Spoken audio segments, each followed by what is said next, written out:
अस्सलाम वालेकुम नाजरीन, रमज़ान और हम में बहुत बहुत खुशामदीद। मैं हूँ शफा यूसुफ और मैं हूँ वैस मंगलवाला। मेरी तरफ से भी आप सबको अस्सलाम वालेकुम। मैं यहाँ खैरियत से हूँ और आपकी खैरियत खुदावंद से नेक मतलूब है। आज की ट्रांसमिशन का आगाज़ भी अल्लाह ताला के एक बाबरकत नाम से करते हैं और आज जो नाम चुना है वो है अस्सलाम, जो कि बहुत सारे लोग विर्द भी करते हैं या सलाम हो। और इस नाम को हम अपनी ज़िंदगी में सबसे ज़्यादा इस्तेमाल करते हैं, यूँ कहना चाहिए। वो कैसे जब सलाम करते हैं, जब सलाम करते हैं एक तो दूसरे पर सलामती भेजते हैं। बिल्कुल अस्सलाम वालेकुम वरहमतुल्लाह। जब हम सलाम करते हैं किसी को भी तो हम यही नाम लेते हैं अल्लाह ताला का। और इस नाम का जो मतलब है वो मतलब असल में कहा जाता है कि ये अमन और सलामती के मानों में आता है। सही। तो एक मतलब तो इस नाम का ये आ जाता है कि अमन है, सलामती है। इस्लाम के बारे में कहा जाता है कि वो सलामती का मज़हब है और उस सलामती का जो मंबा है वो अल्लाह ताला की बाबरकत ज़ात है। अच्छा, दूसरा जो मतलब इसका बयान किया जाता है वो है कि किसी भी बुराई का मौजूद ना होना। जब किसी भी बुराई से हम बेगाने हो जाएंगे, बुराइयां मौजूद नहीं होंगी, तो जाहिर है एक कैफियत ऐसी होगी कि जिसमें सिर्फ और सिर्फ सलामती ही होगी। तो वो भी मतलब इस नाम का बयान किया जाता है कि अस्सलाम जो है वो एक ऐसी ज़ात है कि जिसके अंदर कोई ऐब नहीं, हर ऐब से वो पाक है। परफेक्ट तरीन ज़ात जो है वो अल्लाह ताला की ही है और वही अस्सलाम है। तो ये भी इस ज़ात का मतलब बयान किया जाता है। इसके अलावा ये भी कहा जाता है कि चूँकि वो परफेक्ट तरीन है तो उसने जब अपने जब हम बात करते हैं कि दुनिया में जो भी ईवल्स हैं या दुनिया में जो भी बुराइयां हैं, हम कभी भी किसी भी बुराई को या किसी भी नेगेटिव चीज़ को अल्लाह ताला से एसोसिएट नहीं करते हैं। और यही चीज़ हुज़ूर अकरम सल्लल्लाहु अलैहि वसल्लम ने भी फरमाई कि वो अल्लाह ताला जो है वो अपनी ज़ात में मुकम्मल तरीन है और इसीलिए वो सलाम की बात होती है। फिर वही इस दुनिया में अमन का और सलामती का मरकज़ है। इस दुनिया में जहाँ कहीं अमन होता है या हम सलामती की बात करते हैं तो वही ये सलामती देने वाला है, वही ज़ात है जो सबको सलामती दे सकती है। और इन अल्फाज के बारे में जो सलाम जो है हमारा अस्सलाम वालेकुम वरहमतुल्लाह, उसके बारे में कहा यह जाता है, हुज़ूर सल्लल्लाहु अलैहि वसल्लम ने फरमाया कि हज़रत आदम अलैहिस्सलाम को सबसे पहले यही अल्फाज सिखाए गए थे। अल्लाह ताला ने हज़रत आदम अलैहिस्सलाम से कहा कि जब आप फ़रिश्तों के सामने जाएँ तो आप फ़रिश्तों को अस्सलाम वालेकुम कहिएगा और फिर फ़रिश्ते उसका जो जवाब देंगे तो वो आपके लिए सलाम और जवाब का तरीका बन जाएगा, इंसानों के लिए, मुसलमानों के लिए रहती दुनिया तक। और ऐसा ही है। फ़रिश्तों को अस्सलाम वालेकुम वरहमतुल्लाह कहा हज़रत आदम अलैहिस्सलाम ने और फ़रिश्तों ने वालेकुम अस्सलाम वरहमतुल्लाह ये जवाब दिया हज़रत आदम अलैहिस्सलाम को। और इसीलिए हम देखते हैं कि हमारा जो सलाम है वो यही है, अस्सलाम वालेकुम वरहमतुल्लाह। और यहूदियों में भी यही सलाम, शलोम जो वो कहते हैं, शलोम जो कहा जाता है, तो वो भी शलोम जो है वो भी सलाम से ही निकला है। तो ये है सलाम के बारे में कुछ बातें जो मैंने सोचा कि आपकी खिदमत में पेश की जाएं और अल्लाह ताला हमें अपने इस नाम की बरकत से सलामती अता फरमाए। बिल्कुल ठीक है। अब आगे हम किस तरफ पढ़ रहे हैं? आगे हम बात करते हैं जी, कोरोना वायरस चूँकि चल रहा है तो उसकी थोड़ी सी अपडेट अगर हम दे दें लोगों को कि पाकिस्तान में मजमूई तौर पर जो कोरोना वायरस के जो केसेस हैं वो 18,114 हो गए हैं और अमवात हैं 417। 24 घंटों के दौरान कोई 1297 कोरोना केसेस सामने आए हैं और कुल 32 हलाकतें हुई हैं। पंजाब में 393, सिंध में सबसे ज़्यादा 622 केसेस, जबकि खैबर पख्तूनख्वा में 172 और बलूचिस्तान में अगर हम बात करें तो 87 केसेस सामने आए हैं। ये फिगर्स हैं जो कि पिछले 24 घंटों में हमने देखे। ठीक है। अच्छा, अब इसके अलावा एक और चीज़ भी आई है सामने और महकमा मौसमियात ने आइंदा हफ्ते के लिए हवाले से बात की है और उन्होंने बताया है कि 5 से 8 मई तक गर्मी की जो है, गर्मी के साथ की जो इस साल की पहली हीट वेव है वो भी आने का इम्कान है। और कराची में ख़ास तौर पर महकमा मौसमियात के मुताबिक इस दौरान जो है पारा जो है वो 40 से 42 डिग्री सेंटीग्रेड रहने का इम्कान भी उनकी तरफ से कहा जा रहा है कि ऐसा हो सकता है। तो हीट वेव भी आ रही है, रमज़ान भी है, वबा भी है, तो अपना बहुत ख्याल रखिए, घरों में रहिए, कोशिश कीजिए कि बगैर किसी वजह के, ज़रूरत के बगैर बाहर ना निकलें।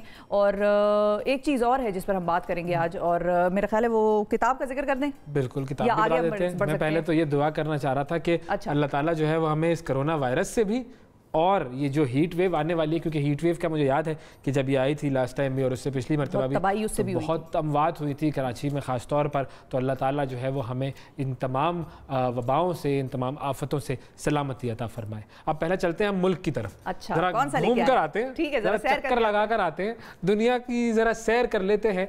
और आज मैं आपको लेकर जाता हूँ सूडान।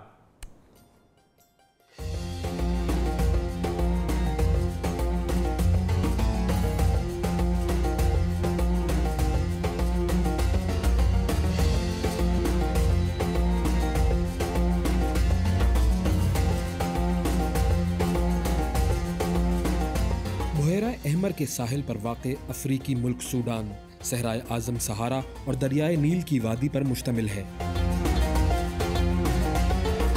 इसके मशरिक में इरिटेरिया और इथोपिया, मगरिब में चैड, शुमाल मगरिब में लिबिया, शुमाल में मिस्र, शुमाल मशरिक में बुहेरा अहमर, जबकि जुनूब में साउथ सूडान और जुनूब मगरिब में सेंट्रल अफ्रीकन रिपब्लिक मौजूद है।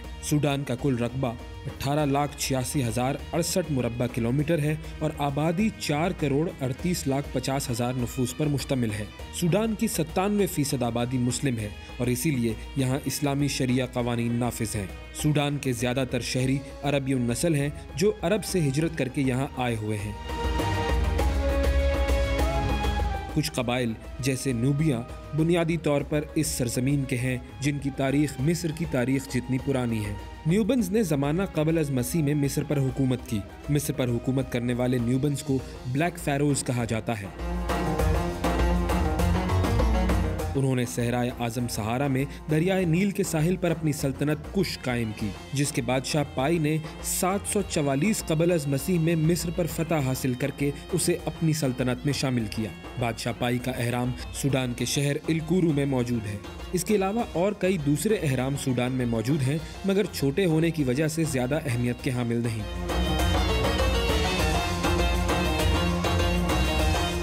अगरचे सूडान में बुहेरा अहमर के साथ के इलाकों में इस्लाम 7वीं सदी ईस्वी में फैलना शुरू हो गया था, मगर यहाँ 13वीं से 14वीं सदी तक न्यूबिन की ईसाई सल्तनत कायम रही। अरब खाना बदोशों की आमद के बाद 16वीं सदी में यहाँ सल्तनत फिंज कायम हुई, जिसे सल्तनत ज़रक़ा और सल्तनत सुनार भी कहा जाता है। अरबों ने इस इलाके को बलादल सूडान यानी काले लोगों की सरजमीन का नाम दिया। 19वीं सदी में सूडान सल्तनत उस्मानिया के ज़ेर हुकूमत चला गया। 1820 में मिस्र में मोहम्मद अली पाशा ने हुकूमत बनाई और सूडान को अपनी सल्तनत में शामिल कर लिया। मिस्र पर बरतानवी कब्जे के बाद सूडान भी राज बरतानिया का हिस्सा बन गया। 1 जनवरी 1956 को सूडान ने बरतानिया और मिस्र दोनों से आज़ादी हासिल की। 1983 में शरिया कानून को मुल्क का कानून बनाया गया।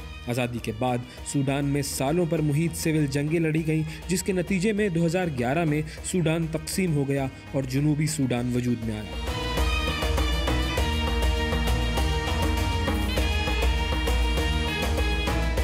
खुर्तूम सूडान का दारुल हुकूमत है।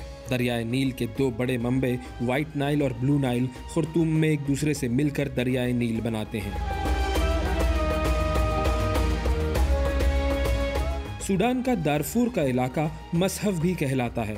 उसकी वजह यह है कि यहाँ पूरी मुस्लिम दुनिया में सबसे ज़्यादा हुफ़ाज़ कराम रहते हैं। दारफूर की कुल आबादी तकरीबन 10 मिलियन के करीब है, जिसमें से निस्फ आबादी हाफिज़ कुरान है। दारफूर 1898 से 1917 तक आज़ाद रियासत की हैसियत से रहा है। उस ज़माने में इसके सुल्तान अली बिन दिनार थे। उनके ज़माने में 20 साल तक ख़िलाफ़ काबा दारफूर में बनता था।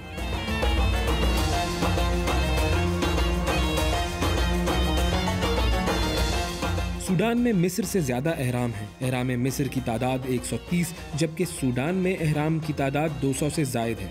इनकी तामीर भी इसी ज़माने में की गई थी जिस ज़माने में मिस्र में अहराम मिस्र तामीर किए गए थे।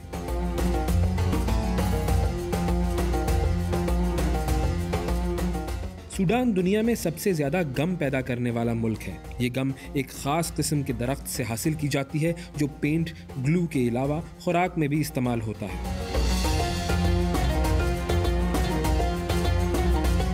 सूडान में कोरोना वायरस की वजह से 535 लोग मुतासिर और इस वायरस से 36 हलाकतें हुई हैं।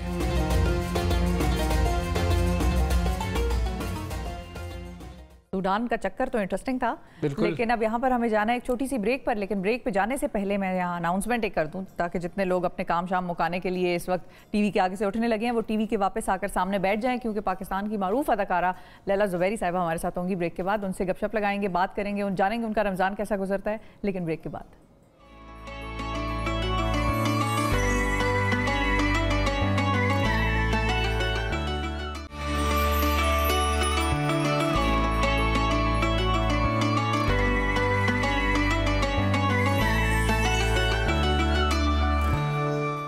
Welcome back. रमज़ान और हम में एक मरतबा फिर खुशामदीद। रमज़ानुल मुबारक का बाबरकत महीना है और इस साल रमज़ान ज़रा मुख्तलिफ अंदाज से गुजर रहा है। आमतौर पर जिस तरह बिल्कुल काफ़ी जो है वो ये अलग रमज़ान है। आमतौर पर जिस तरह रमज़ान में ख़ानदान और दोस्त अहबाब मिलकर रोज़ा अफ्तार करते हैं, नमाज अदा करते हैं, सारी एक्टिविटीज़ होती हैं, कंबाइन एक्टिविटीज़, वो इस मरतबा नहीं है। इस मरतबा आप सिर्फ अपने घर तक ही जो है वो बिल्कुल महदूद हो गए हैं, बल्कि मुक़य्यद हो गए हैं, क्योंकि लोगों के अंदर वो जज्बा तो है बाहर निकलने का, लेकिन बाहर निकल नहीं सकते।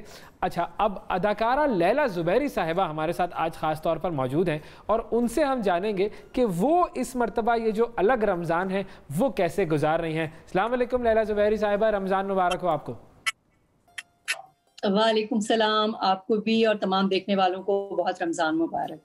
ये बताएं लैला आपा कि इस दफ़ा तो रमज़ान सबका ही बहुत मुख्तलिफ है, आपके लिए ये रमज़ान किस तरह से मुख्तलिफ है? कौन सी ऐसी चीज़ है जो आप इस दफ़ा कर रही हैं पहले नहीं की? जी बिल्कुल, मेरे लिए तो बहुत ज़्यादा मुख्तलिफ है, क्योंकि सबसे पहले तो ये है कि मैं पूरा रमज़ान घर पे गुजार रही हूँ, जबकि ऐसा मौका बहुत ही कम मिलता है, क्योंकि अक्सर शूट्स ही चल रही होती हैं रमज़ान में और रोज़ों के साथ हम शूटिंग्स कर रहे होते हैं और कभी कभी दिल यही चाहता था कि हाय रमज़ान में ना हो शूटिंग्स, तो वो इस दफ़ा वो शायद वो दुआ कबूल हुई है, वो दुआ कबूल हो गई आपकी। बिल्कुल। तो इस दफ़ा रमज़ान घर में बहुत अच्छा गुजरा है, फैमिली के साथ बहुत मज़ा आ रहा है और बस ये है कि आजकल मैं खूब कुकिंग कर रही हूँ, क्योंकि मैंने ज़ाहिर है अपने हाँ, जो कुक्स वगैरह को तो मना कर दिया था ना घर आने के लिए, क्योंकि ज़ाहिर है उनके लिए भी सेफ नहीं है कि वो आए, तो इस वजह से ये है कि फिर मैंने कहा चलो इस दफ़ा मैं खुद करती हूँ कुकिंग, जबकि मैं घर पे ही हूँ, बहुत अरसे से नहीं की थी, तो इसलिए एक ये बात बहुत मेरे लिए डिफरेंट है, बहुत मज़ा आ रहा है। ये तो फिर आपका बड़ा मतलब एक आपकी भी मुकम्मल एक्टिविटी बनी हुई होगी और फिर घर वालों की भी एक बड़ी फरमाइशी प्रोग्राम होगा पूरा बाकायदा। बिल्कुल फरमाइशी प्रोग्राम चल रहा है। मैं तो यही हैरान हूँ कि बड़ी चीजें याद आ रही हैं लोगों को। अब कल ही मेरे शौहर ने फरमाइश की कि बड़े दिन से जर्दा नहीं खाया। मैंने कहा अच्छा जर्दा वो कैसे बनता है? ये आपने भी फिर अपना एक तरह से जो है वो पुरानी कुक बुक्स निकाल ली होंगी।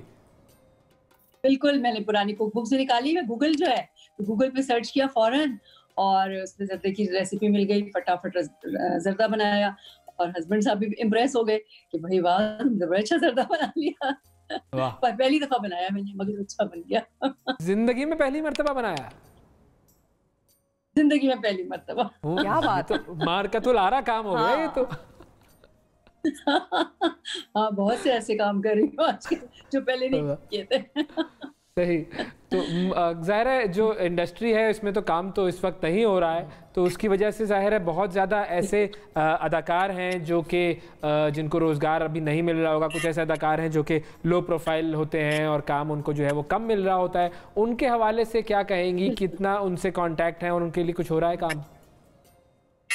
बिल्कुल बिल्कुल ऐसा ही मैं आपको ये बताना चाहूँगी यहाँ पे कि हमारी एक ऑर्गेनाइजेशन है एक्ट के नाम से, एक्टर्स कोलैबोरेटिव ट्रस्ट के नाम से है और मैं भी उसकी बोर्ड मेंबर हूँ। और आजकल हम लोगों ने ये काम शुरू किया है कि हम अपने तमाम ऐसे फनकार जो कि इस वक्त जिन ज़रूरतमंद हैं और जिनके पास काम नहीं है और जिनका सर्वाइवल इस काम के ऊपर है, उनका हम एक डाटा इकट्ठा कर रहे हैं पूरे पाकिस्तान से। और फिर वो बाकी लोग अपने अपने तौर पे हेल्प भी कर रहे हैं और जितना मुझसे हो सकता है मैं खुद भी कर रही हूँ और मेरे और भी साथी लोग हैं यहाँ पे जो कि हम मिलके कर रहे हैं। मगर ये जो प्रॉपर एक डाटा बन रहा है ये हम डिफरेंट ऑर्गेनाइजेशंस के साथ शेयर करेंगे और हम कोशिश करेंगे कि उनसे जो है वो हेल्प मिल सके और कुछ एहसास प्रोग्राम से भी हम कोशिश करेंगे कि इन लोगों की हेल्प हो सके। अच्छा, तो लैला आपा इसमें फिर सिर्फ ये एक्टर्स ही शामिल होंगे या फिर इसमें बाकी भी जो इंडस्ट्री के मतलब छोटे मोटे जो टेक्नीशियंस हो गए, मेकअप आर्टिस्ट हो गए, स्पॉट बॉयज हो गए, इस किस्म के लोग भी शामिल हो सकते हैं? बेसिकली तो हम ये एक्टर्स का डाटा इकट्ठा कर रहे हैं, मगर ये कि हम उन लोगों के का भी हमारे जहन में है कि उनकी भी हमें हेल्प करनी है, और बहुत से हमारे आर्टिस्ट जो हैं वो कर रहे हैं उनकी हेल्प। और हमारी सबकी इंफरादी तौर पे ये कोशिश है कि उन लोगों की ख़ास तौर पर हेल्प की जाए, क्योंकि वो ज़्यादा इस वक्त मुसीबत में है। सही। अच्छा, अब ये जो जज्बा है मदद करने का, ज़ाहिर है रमज़ान मुबारक एक ऐसा वक्त है कि जिसके अंदर ये जज्बा लोगों का ज़्यादा बढ़ा हुआ होता है, तो जो अदाकारों की जो एक तरह से कह लीजिए फ्रेटर्निटी है या जो बरादरी है, उसमें ये जज्बा कितना ज़्यादा मौजूद है और कितने ज़्यादा सपोर्ट कर रहे हैं अदाकार इसमें आपको? बहुत ज़्यादा है, बहुत इस वक्त इतना ज़्यादा है कि आप हैरान होंगे अगर आपको पता चले कि कितने एक्टिव हैं इस वक्त हमारे सारे फनकार। और मुझे भी बड़ी खुशी होती है जब मैं, हमारे ग्रुप्स हैं डिफरेंट बने हुए, और मैं जब ग्रुप्स में देखती हूँ कि कितने ज़्यादा कंसर्न है लोग, और मुख्तलिफ उन्होंने छोटी छोटी ऑर्गेनाइजेशन ही बनाई हुई हैं, उससे कर रहे हैं, फंड्स इकट्ठे कर रहे हैं। मैंने कल ही अपने एक ग्रुप में लिखा कि मैं सोच रही हूँ कि मैं अपना एक फंड यहाँ पे शुरू करूँ, जो कि मैं सिर्फ एक्टर्स के लिए करूँ। तो मुझे जितने यहाँ के ऐसे एक्टर्स थे जो कि अफोर्ड कर सकते हैं, सबने कॉन्टेक्ट किया और सबने कहा कि हम तैयार हैं करने के लिए। तो ये मैं समझती हूँ कि हमारी कौम में ये बड़ी अच्छी बात है कि जब भी कोई मुश्किल वक्त आता है तो हम सब मिलके खड़े हो जाते हैं और हम सब उससे फाइट करने की पूरी कोशिश करते हैं। तो इंशाल्लाह इस मुश्किल टाइम से भी हम जरूर मुकाबला करेंगे और इंशाल्लाह ये वक्त भी गुजर जाएगा इंशाल्लाह। अच्छा, एक और चीज़ भी, एक और फिनोमेना मैंने देखा है लैला साहिबा कि बहुत सारे अदाकारों के हवाले से ख़बरें चल रही होती हैं कि वो बीमार हुए और फिर उसके बाद उनके पास पैसे नहीं होते इलाज करवाने के लिए, या वो मुख्तलिफ़ वजूहात की बिना पर उनके कुछ हालात ऐसे हो जाते हैं कि जब वो बिल्कुल बहुत ज़्यादा मुश्किल में आ जाते हैं, की हालत आप कह लें, उस हालत उसमें आ जाते हैं। फिर उसके बाद वो गवर्नमेंट से भी इमदाद ले रहे होते हैं। तो ये ऐसी क्या वजह बनती है कि अदाकार और इस तरह के जो परफॉर्मर्स हैं वो ऐसी सूरत हाल में पहुंच जाते हैं और फिर वो गवर्नमेंट से मदद की अपील करते हैं? अच्छा, फिर कई मरतबा ऐसा भी होता है कि गवर्नमेंट उनकी मदद करती है, कोई एक मरतबा, कोई दो मरतबा, लेकिन फिर भी मामला, हाँ, कोई सेटल नहीं हो पाते मामला। बिल्कुल कोई सिस्टम नहीं है। मैं तो ये समझती हूँ कि अक्लमंदी यही होती है कि जिस वक्त आप कमा रहे हैं उस वक्त आप इस चीज़ का सोचें कि हम पे बुरा वक्त भी आ सकता है और रेनी डेज के लिए ज़रूर कुछ सेविंग करके रखें। मगर अब हम लोगों ने एक्ट ने अब एक जो बहुत बड़ा स्टेप हम लोग लेने जा रहे हैं वो ये है हेल्थ इंश्योरेंस का। तो उसमें इंशाल्लाह सारे एक्टर्स की हम हेल्थ और जो लाइफ इंश्योरेंस है वो करेंगे और बहुत ही मिनिमम सा प्रीमियम के साथ वो होगा ताकि जब भी उनको कोई ऐसे मसाइल हों उसमें उनकी हेल्प हो सके। इसके अलावा एक प्रेसिडेंशियल फंड भी है जो कि ऐसे एक्टर्स के लिए है, मगर क्योंकि हमारा ब्यूरोक्रेटिक सिस्टम ऐसा मुश्किल है कि जब आप किसी एक्टर के लिए अप्लाई करते हैं तो वो जब तक वो होता है, रिलीज होता है फंड, वो बाय द टाइम मेरे ख्याल से या तो वो आर्टिस्ट ही चल बसता है या वो बहुत ज़्यादा देर हो जाती है। तो हम लोगों ने प्रेसिडेंट साहब से भी मुलाकात की है और उन्हें लेटर भी लिखा है और उनसे हमने यही कहा है कि इस जो प्रोसीजर है उसको आप आसान बनाइए ताकि बर वक्त जिसको ज़रूरत है उसको मदद मिल सके। तो उम्मीद है कि इंशाल्लाह इस पे भी कुछ एक्शन लिया जाएगा। तो अब ये जो लॉकडाउन इस वक्त चल रहा है और जाहिर है सारी तकरीबन बहुत सारी इंडस्ट्रीज़ हैं जो स्टैंड स्टिल पे हैं, उसी में एक हमारी ड्रामा और फिल्म इंडस्ट्री भी शामिल है। आपके ख्याल में कब तक आप लोगों का काम आपको लगता है रिज्यूम करने लायक हो जाएगी सूरत हाल, या क्या आप लोगों को ऐसा लगता है, क्योंकि बहुत से कंपनीज़ ने, बहुत से इदारों ने खुद से भी ये फैसला कर लिया कि भाई हम एहतियाती तदाबीर लोगों को बताएंगे और हम ख्याल रखेंगे लेकिन काम रिज्यूम करना पड़ेगा। तो आपको क्या लग रहा है इंडस्ट्री ड्रामा की जो है वो कब तक दोबारा जो है फ़ाल हो जाएगी? मुझे लगता है कि जल्दी काम शुरू हो जाएगा क्योंकि मेरे पास भी फ़ोन आने शुरू हो गए हैं और बहुत से एक्टर्स जो हैं हमारे ग्रुप्स में वो लिख रहे हैं कि हमारी ज़रूरत भी है और उन प्रोडक्शन कंपनीज की भी ज़रूरत है कि काम हो, तो हम चाहते हैं कि शुरू हो जाए काम। हमने तो बहुत सख्ती पहले की भी थी कि बिल्कुल नहीं करना, मगर अब हमने हालात देखते हुए सोचा है कि हम करने दें काम और हम खुद भी करें, मगर हमने पूरा एक वो बनाया है SOPs के क्या क्या होंगी। सब एक्टर्स जो हैं उनके पास वो होंगी SOPs और हम वो प्रोडक्शन कंपनीज को भी भेजेंगे कि वो उसके ऊपर पूरी तरह से अमल करें।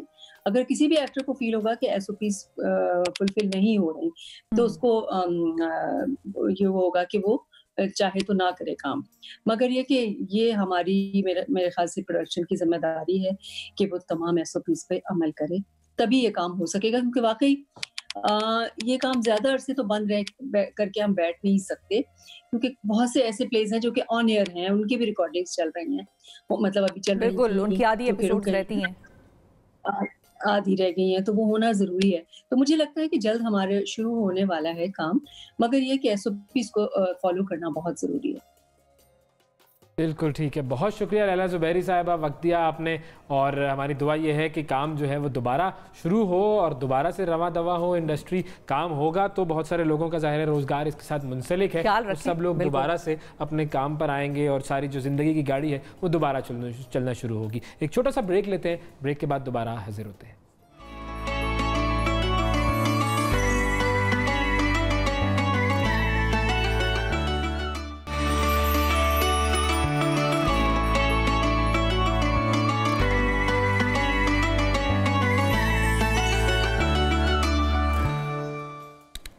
Welcome back to the show नाजरीन। एक शेर से आगाज़ करती हूँ, बिल्कुल जहन में आ गया। बेजुबानों को जब वो ज़बान देता है, पढ़ने को फिर वो कुरान देता है। वाह। बख्शिश पे आता है जब उम्मत की गुनाहों के, बख्शिश पे आता है जब उम्मत के गुनाहों को, तोहफे में गुनाहगारों को रमज़ान देता है। वाकई अल्लाह ताला का बहुत बड़ा तोहफा है ये रमज़ान। अगर हम इसको रमज़ान की तरह मना लें और हम जब इसका भरपूर फायदा उठा लें, बिल्कुल फायदा उठा लें। अब रमजान का महीना ऐसा बारबरकत महीना है कि जिसमें हर नेकी जो है, फायदा उठाने की बात हम क्यों करते हैं कि हर नेकी का जो सवाब है वो उसके असल सवाब से दुगना मिलता है। नफल इबादत, हाँ, अब नफल इबादत है मिसाल के तौर पर, तो उसका सवाब फ़र्ज के बराबर हो जाएगा और फ़र्जों का जो सवाब है वो भी कई गुना बढ़ जाता है।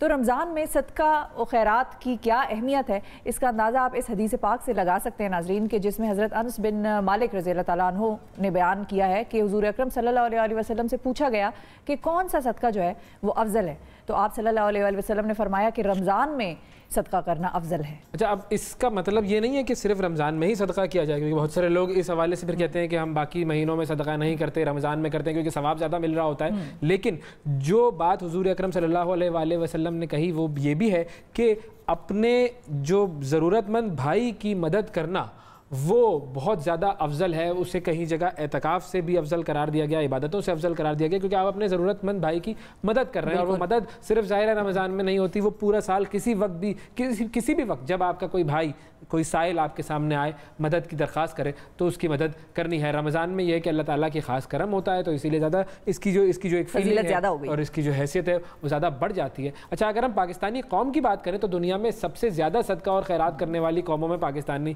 कौम शामिल है। इस साल रमज़ानुल मुबारक में कोरोना की वजह से तब्दीली आई है, सदका और खैरात भी लोग दे रहे हैं, काफ़ी ज़्यादा दे रहे हैं। उस हवाले से क्या तब्दीली आई है, और हम ज़रा कराची की सूरत हाल भी जानेंगे कि कराची में जो लॉकडाउन है उसकी क्या सूरत हाल है। हमारे साथ मौजूद हैं JDC के ज़फ़र अब्बास साहब, ज्वाइन किया है उन्होंने हमें कराची से। अस्सलाम वालेकुम ज़फ़र साहब, सबसे पहले तो रमज़ान मुबारक। वालेकुम सलाम भाई, आपको भी रमज़ान बहुत बहुत मुबारक। ज़फ़र भाई, ये बताइएगा कि कराची की वैसे क्या सूरत हाल है, लॉकडाउन क्या सही तरीके से इम्प्लीमेंट हुआ है या लॉकडाउन में नरमी आ गई है?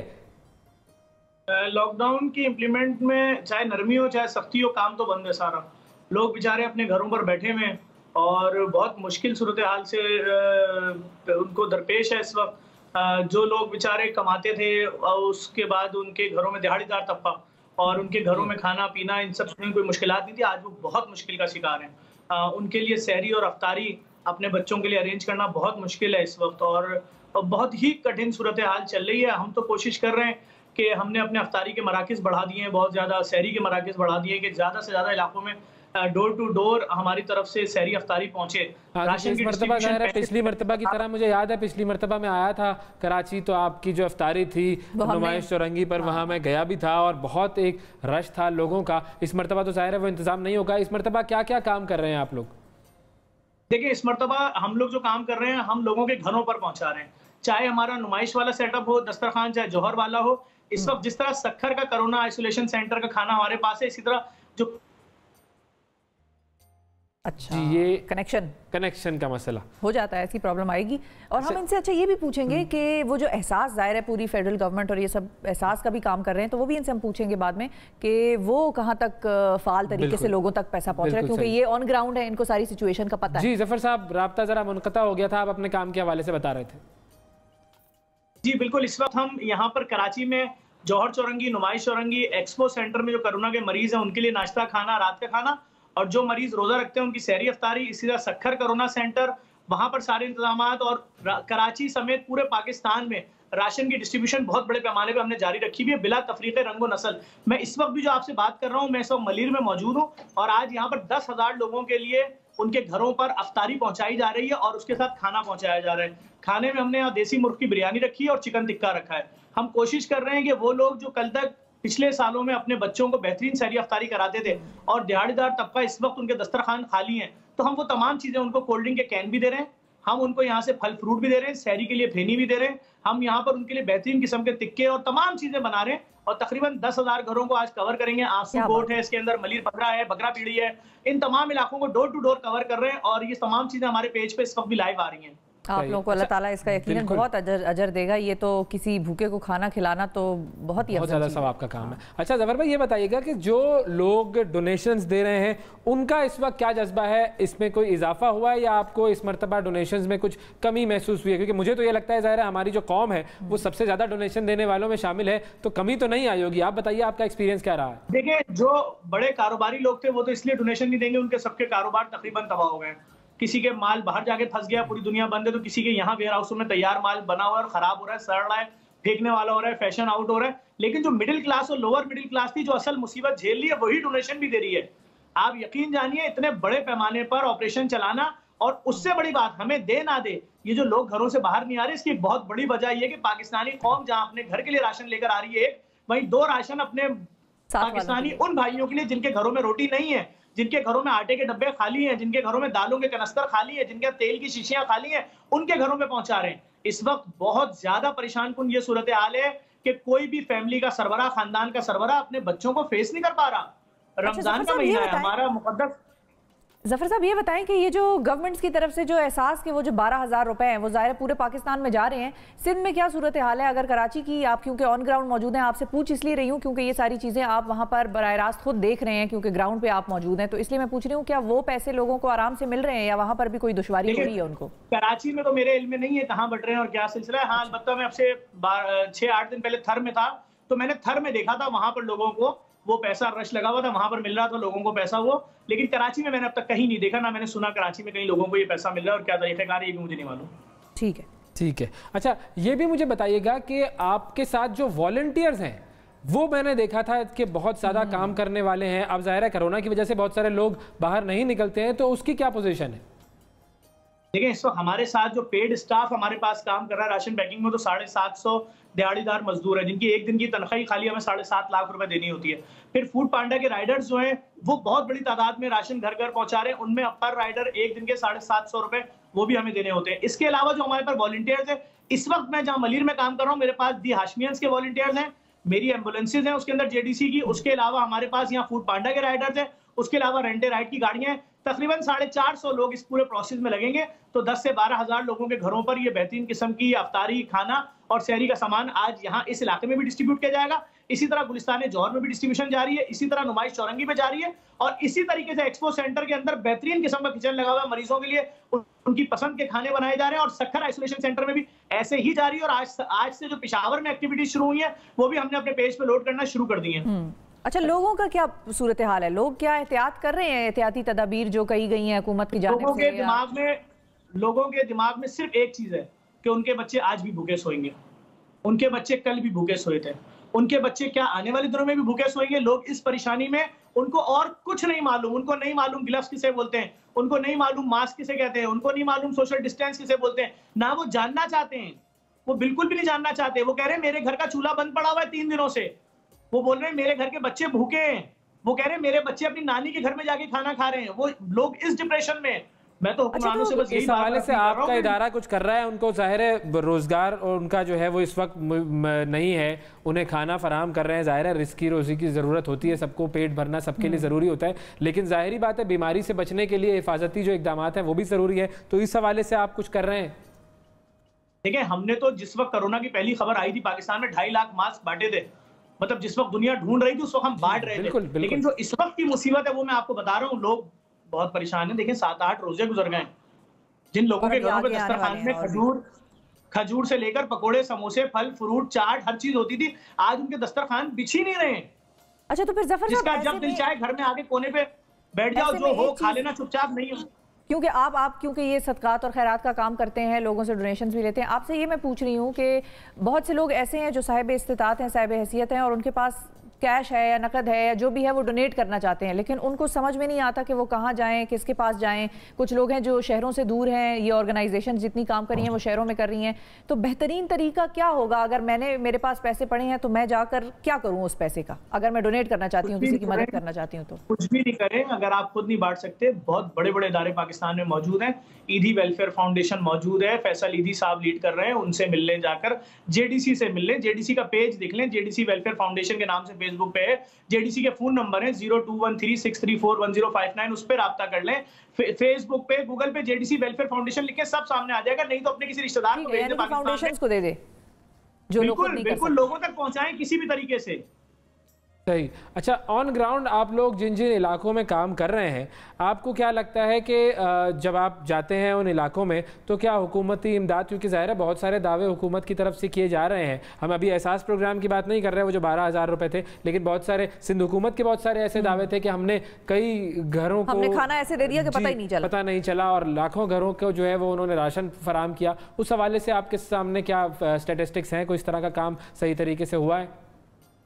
देखिए, मैंने तो 1.5 महीने पहले बोला था, जिसको भी राशन बांटना है मसाजिद के मौलवियों पे एतमाद करो, मंदिरों को पकड़ो, उनके पंडितों पे एतमाद करो, गिरजाघरों के फादरों पे एतमाद करो। इनसे अच्छा, इनसे ज्यादा करीब कोई नहीं है मुस्तहिकीन के। एक मस्जिद के मौलाना साहब को बेहतरीन मालूम होता है कि उनकी गली में सबसे ज्यादा मुस्तहिक घर कौन से हैं, उनको अच्छे तरीके से मालूम है। इसीलिए मैं 45 दिन से ऑपरेशन चला रहा हूँ। मस्जिदों के लेटर हेड लाओ, अपने अपने इबादत खानों के लेटर हेड लाओ, गाड़ी भरो, ले जाओ, बांटो। दोबारा चाहिए दोबारा लगाओ, जैसे ही नंबर आएगा देंगे। ये सिलसिला जारी है। सिंध गवर्नमेंट क्या बांट रही है, वफाक क्या बांट रहा है, मैं इस उलझन में पढ़ने नहीं चाहता। अगर बांट रहे होते तो फिर मैं क्यों बांटता भाई? सही है, बिल्कुल ठीक है। मतलब आप ऐसा तो नहीं कह सकते ना हम कि वो बांट रहे होते तो हम क्यों बांटते? इस वक्त सबको ही बांटना है, सबको ही अपना आगे आना है, जो जिस हद तक कर सके वो करे। और जाहिर है ऐसा भी नहीं हो सकता कि मेरा कहने का मतलब ये है कि अगर हुकूमत की जानिब से लोगों को मिल गया होता खाना या पैसे, तो फलाई इदारे तो इसलिए होते हैं जो कमी बेशी रह जाए उसको पूरा करें। इसलिए थोड़ी होते कि सिर्फ फलाई इदारे ही काम करेंगे और कोई नहीं करेगा, हुकूमत नहीं करेगी। आगे आने वाले दिनों में जफर साहब आपको क्या नजर आ रहा है? मुश्किल सूरत हाल है बहुत।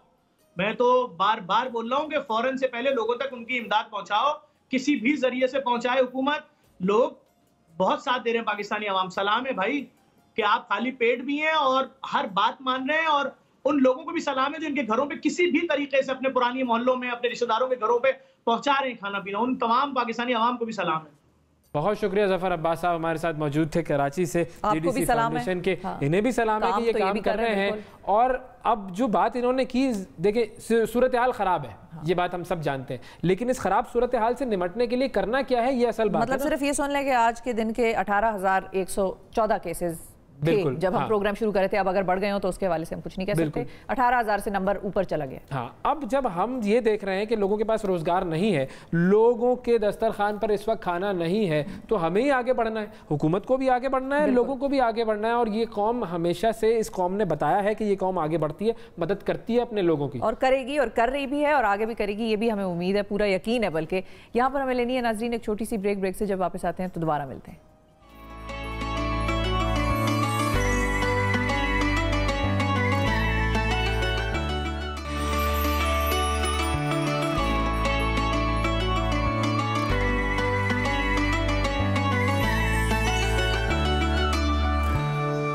Welcome back. रमज़ान और हम में एक मरतबा फिर खुशामदीद। जब 26 फरवरी को पाकिस्तान में कोरोना वायरस के पहले 2 केसेस सामने आए थे, उस वक्त तक पाकिस्तान कोरोना से बचाव की कोई भी चीज़ जैसे कि हैंड सैनिटाइज़र, मास्क या N95 मास्क वगैरह खुद नहीं बना रहा था, जिसके बाद न सिर्फ कोरोना वायरस से लड़ने का फैसला किया गया, बल्कि वजारत साइंस एंड टेक्नोलॉजी की तरफ से ये दावा सामने आया कि पाकिस्तान मास्क, शील्ड, सैनिटाइजर्स और टेस्टिंग किट्स वगैरह खुद बनाएगा।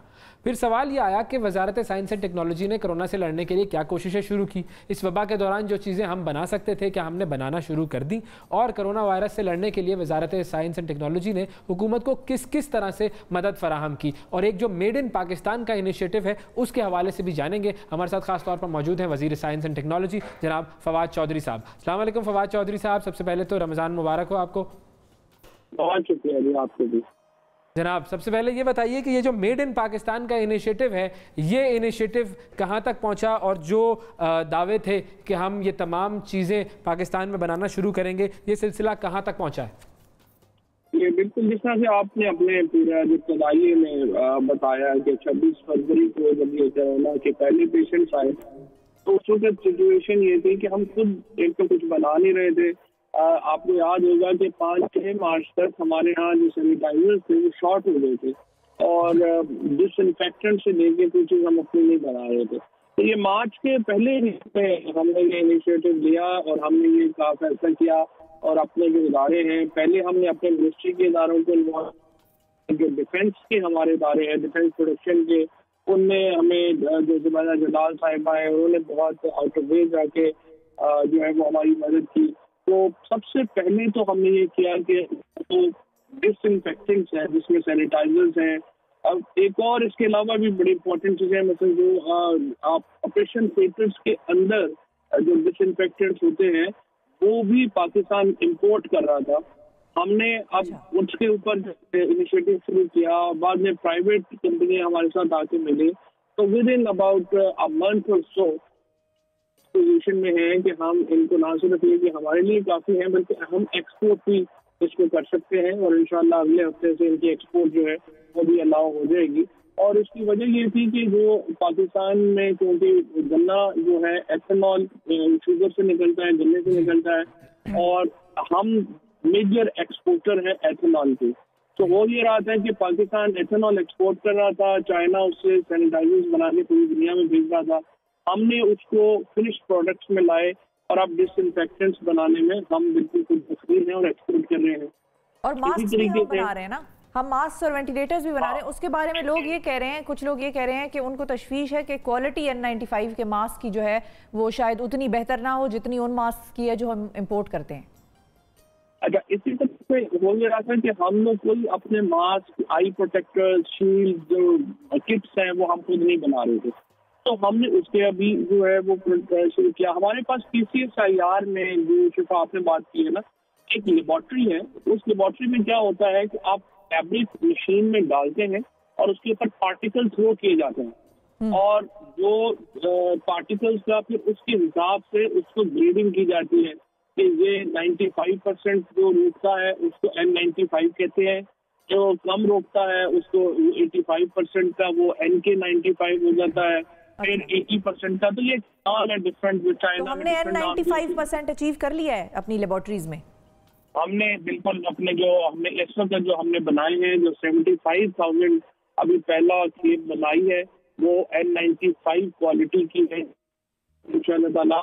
P95 यानी पाकिस्तान 95 के नाम जो है वो दिया जा रहा है। ग्रेट। इसमें भी जो हमारी जो डिफेंस की हमारी जो लेबोरेटरीज हैं उनका काम है बेसिकली होता ही है कि जो क्वालिटी का मसला है ना, क्रैप एक इदारा है जो हेल्थ मिनिस्ट्री का इदारा है, वो स्टैंडर्ड्स क्रिएट करता है।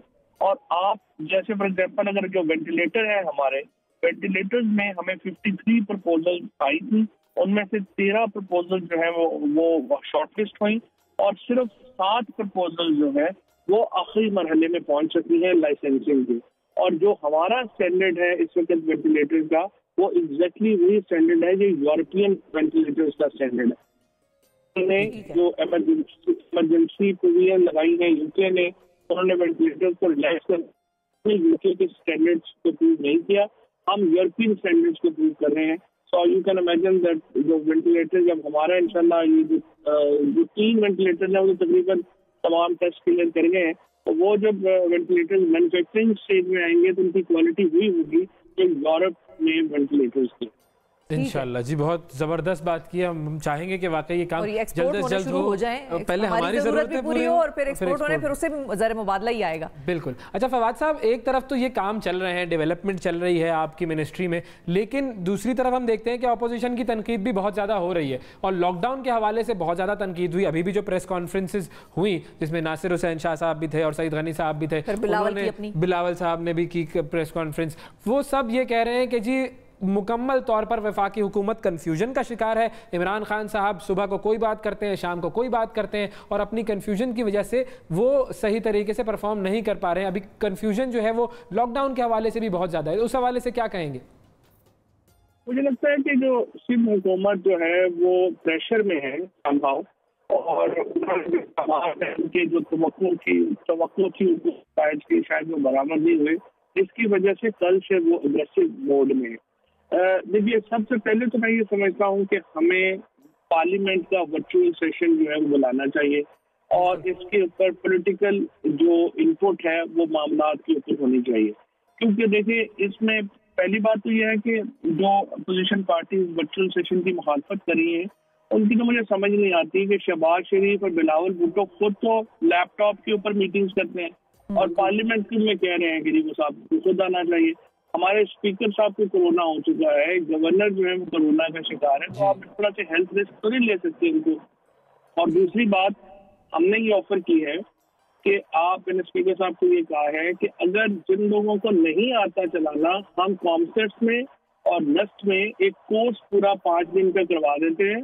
लोग MNA साहिबान पार्लियामेंटेरियन आ जाएंगे, सोशल डिस्टेंसिंग का ख्याल रखते हुए हम उनको सिखा देंगे कि कैसे आपने वर्चुअल सेशन अटेंड करना है। नंबर 2, हम ये कह रहे हैं कि आपको हम अपना एक पार्लियामेंट के लिए सॉफ्टवेयर बना देंगे जो सिक्योर होगा और सिर्फ पार्लियामेंट के लिए होगा और उसके ऊपर हमें करना चाहिए, ताकि ये जो बहसें हैं जिसके ऊपर ये प्रेस कॉन्फ्रेंसेस कर रहे हैं ये एक पार्लियामेंट में बाकायदा फॉर्मलाइज हो सके और पॉलिटिकल पार्टीज अपनी कुछ सजेशन लेके आ सके। बिल्कुल। अभी जो लॉकडाउन के ऊपर पीपल्स पार्टी का क्या मौक़िफ़ है फ्रेंकली हमें नहीं पता।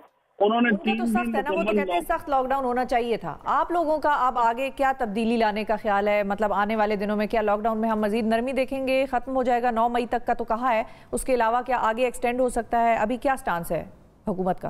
पहली बात तो यह है कि देखो 3 दिन लॉकडाउन सख्त किया था सिंध में, गिलगित बल्तिस्तान में डीजल पेट्रोल खत्म हो गया, उसके बाद इस वक्त आपने गंदम उठानी है पूरे पाकिस्तान में। आप मुझे बताइए कि अगर आप गंदम उठाने के ऊपर पाबंदी लगा देंगे तो आपका तो 6 महीने बाद जो है यहाँ पे बुरान पैदा हो जाएगा आटे को। तो आपने कोई ऐसी तजवीज़ देनी है जो सप्लाई चेन ना हो मुतासिर। आपकी सारी सप्लाई चेन जो है वो उड़ जाती है। आपके जो मजदूर हैं, जो दिहाड़ीदार वर्कर है, ये सवाए इसके कि जो सरकारी मुलाजम है या कुछ जो बड़ी कंपनीज के लोग होते हैं, उनके अलावा तो ये लॉकडाउन किसी को सूट ही नहीं करता। मतलब इनकी तरफ से आप नहीं सुनेंगे कभी कि वो कहें कि नहीं लॉकडाउन खत्म होना चाहिए। बाकी तो हर बंदा जिसका काम जिसने काम करके खाना है वो तो कहेगा लॉकडाउन इस तरह तो नहीं आप चला सकते।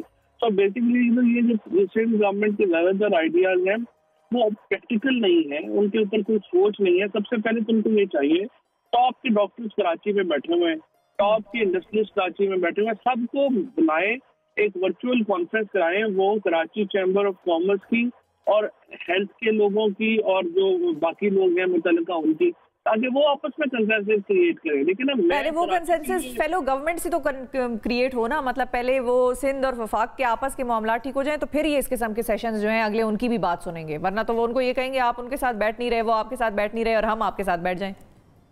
ये तो बैठते तो रोज है, सुबह LCOCA में तो मीटिंग होते हैं, रोज सुबह चारों सूबे भी बैठते हैं, फौज भी बैठती है, बाकी इदारे भी बैठते हैं, वो फैसले करते हैं, बैठने का इशू नहीं है और एक्चुअली कोऑर्डिनेशन इतनी बुरी भी नहीं है। तो ये क्या बयानात फिर पब्लिक कंजम्पशन के लिए होते हैं, मतलब कि कहीं सियासत ना मर जाए इतने अरसे में, इसलिए होते हैं आप लोगों की तरफ से भी और उनकी तरफ से भी? ये ज्यादातर जो बयानात है फ्रेंकली ये टीवी की कंजम्पशन के लिए ही है, अखबारों में इधर उधर आ जाए, छोटा मोटा चल जाए। इसके अलावा अगर आप कोऑर्डिनेशन भी देखें तो इतनी बुरी नहीं है, रोजाना फैसले कंसेंसस ही हो रहे हैं। ठीक है। अच्छा, और जाते जाते एक और बड़ा इंटरेस्टिंग सवाल होता है हमेशा फवाद चौधरी साहब से रमजान के महीने में पूछना होता है कि ईद की तारीख जो है वो साइंस एंड टेक्नोलॉजी का जो कैलेंडर है उसके हवाले से क्या डेट हो गई है अब फाइनल? वैसे तो आपने पिछले साल ही अनाउंस कर दी थी लेकिन हम भूल गए, दोबारा जरा बता दें। अभी ये मेरा ख्याल है कि ये मेरे पास इस वक्त कैलेंडर सामने नहीं है, बट गालिबन ये 24 मई को इंशाल्लाह जो है वो ईद होगी पाकिस्तान में। और मैं एक और भी आपको इंटरेस्टिंग बात बताऊँ कि आज इंडिया का देखेंगे तो सऊदी अरेबिया ने बताया है कि उन्होंने इस दफा चांद नहीं देखा सऊदी अरेबिया में, और उन्होंने कैलेंडर के ऊपर जो है वो अपनी ईद अनाउंस की। यानी जो यहाँ पे जिस तरह से ये पोपल जही साहब ने चांद निकाल दिया, सऊदी अरब ने कहा है कि हमारी तरफ कोई ऐसा वाकया जो है वो पेश नहीं आया। अब पता नहीं इन्होंने जो है उनको आ जाता होगा ना नजर, अब पोपलजई साहब को चांद नजर आ जाता होगा। ये तो ये तो खैबर पख्तूनख्वा की पूरी आवाम भी ये पूछती है उनसे और सोचती भी है कि भाई कहाँ है वो चांद जो उनको नजर आ जाता है और किसी को। अच्छा, फिर दूसरी तरफ वो ये भी कहते हैं कि आपको कभी चांद नजर नहीं आता। ये भी एक है सवाल जो वो लोग कहते हैं कि भाई कभी तो हमारे साथ भी आपकी ईद हो जाए। तो ये दोनों साइड का एक है, गिला शिकवा चलता रहता है। पोपलजई साहब के साथ भी कोई साइंस और टेक्नोलॉजी मेरे ख्याल में करनी पड़ेगी आपको। नहीं, मैंने तो दोनों को, मुनीवर रहमान साहब को, पोपलजई साहब को कहा था कि आप आ जाए, जरा समझ लें कि ये जो हम कहते हैं कि एग्जैक्टली देखा जा सकता है तो हम कहते हैं क्यों है। और दूसरा, अगर देखना जरूरी है तो रोयत ऐप डाउनलोड करें और आराम से घर में बैठ के फोन पे देखें क्या प्रॉब्लम है। और अगर आप कहते हैं कि नहीं आंख से देखना है तो फिर ऐनक लगा के भी देखा जा सकता है। ऐनक तो टेक्नोलॉजी है, अजसा है, वो तो हराम हो गई और जो चीज हराम होगी उसको कैसे आप देखेंगे। तो इसलिए ये बातें हैं। 12 ठीक है, 24 मई को गालिबन आपने अनाउंस किया कि ईद हो जाएगी। हम भी कंफर्म कर लेंगे अपने कैलेंडर के थ्रू भी जो साइंस एंड टेक्नोलॉजी ने दिया है। बहुत शुक्रिया अदा करेंगे फवाद चौधरी साहब और ऑल द बेस्ट। उम्मीद करते हैं कि वर्चुअल सेशन होना चाहिए। मैं तो कहता हूं कि जब ये कोविड की वबा खत्म हो तब भी वर्चुअल सेशन करें, खर्चा बचेगा। ब्रिटिश पार्लियामेंटेरियंस जो हैं वो इस चीज की तरफ जाना चाह रहे हैं, लेकिन उनको प्रॉब्लम ये है कि वो ये कहते हैं हमारे पास पता नहीं इतना सरमाया है कि नहीं कि हम यहाँ लगा दें और जहां पर जरूरत है इस वक्त हेल्थ के साइड पे वहां खर्च ना करें। लेकिन वहां पर भी ये डिबेट शुरू हुई हुई है वर्चुअल सेशन। बिल्कुल, तो हम भी इस डिबेट में पढ़ते हैं ताकि अगर ये खर्चे जो होते हैं लोगों के टीए डीए और ये सब आते हैं कराची से और कहां से सेशन करते हैं और इतना बड़ा एक असेंबली हमने बनाई हुई है, तो ये सारी चीजें वर्चुअली हो सकती है। दुनिया बहुत तब्दील होगी कोविड के बाद और हम भी जरा तब्दील होंगे। लेकिन जरा ब्रेक लेते हैं, ब्रेक के बाद वापस आते हैं एक और सेगमेंट आपके लिए।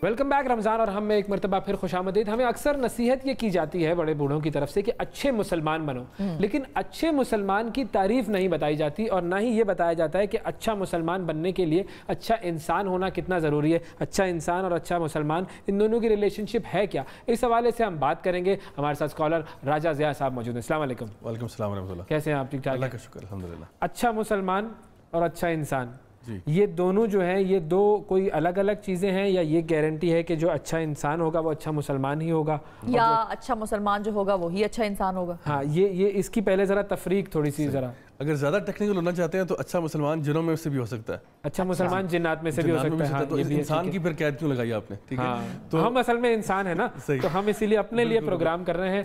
जिन्नात जो है वो ह्यूमन राइट्स की बात होती है, वहाँ पे जिन राइट्स की भी बात होनी चाहिए ना। देख रहे होंगे, क्या पता।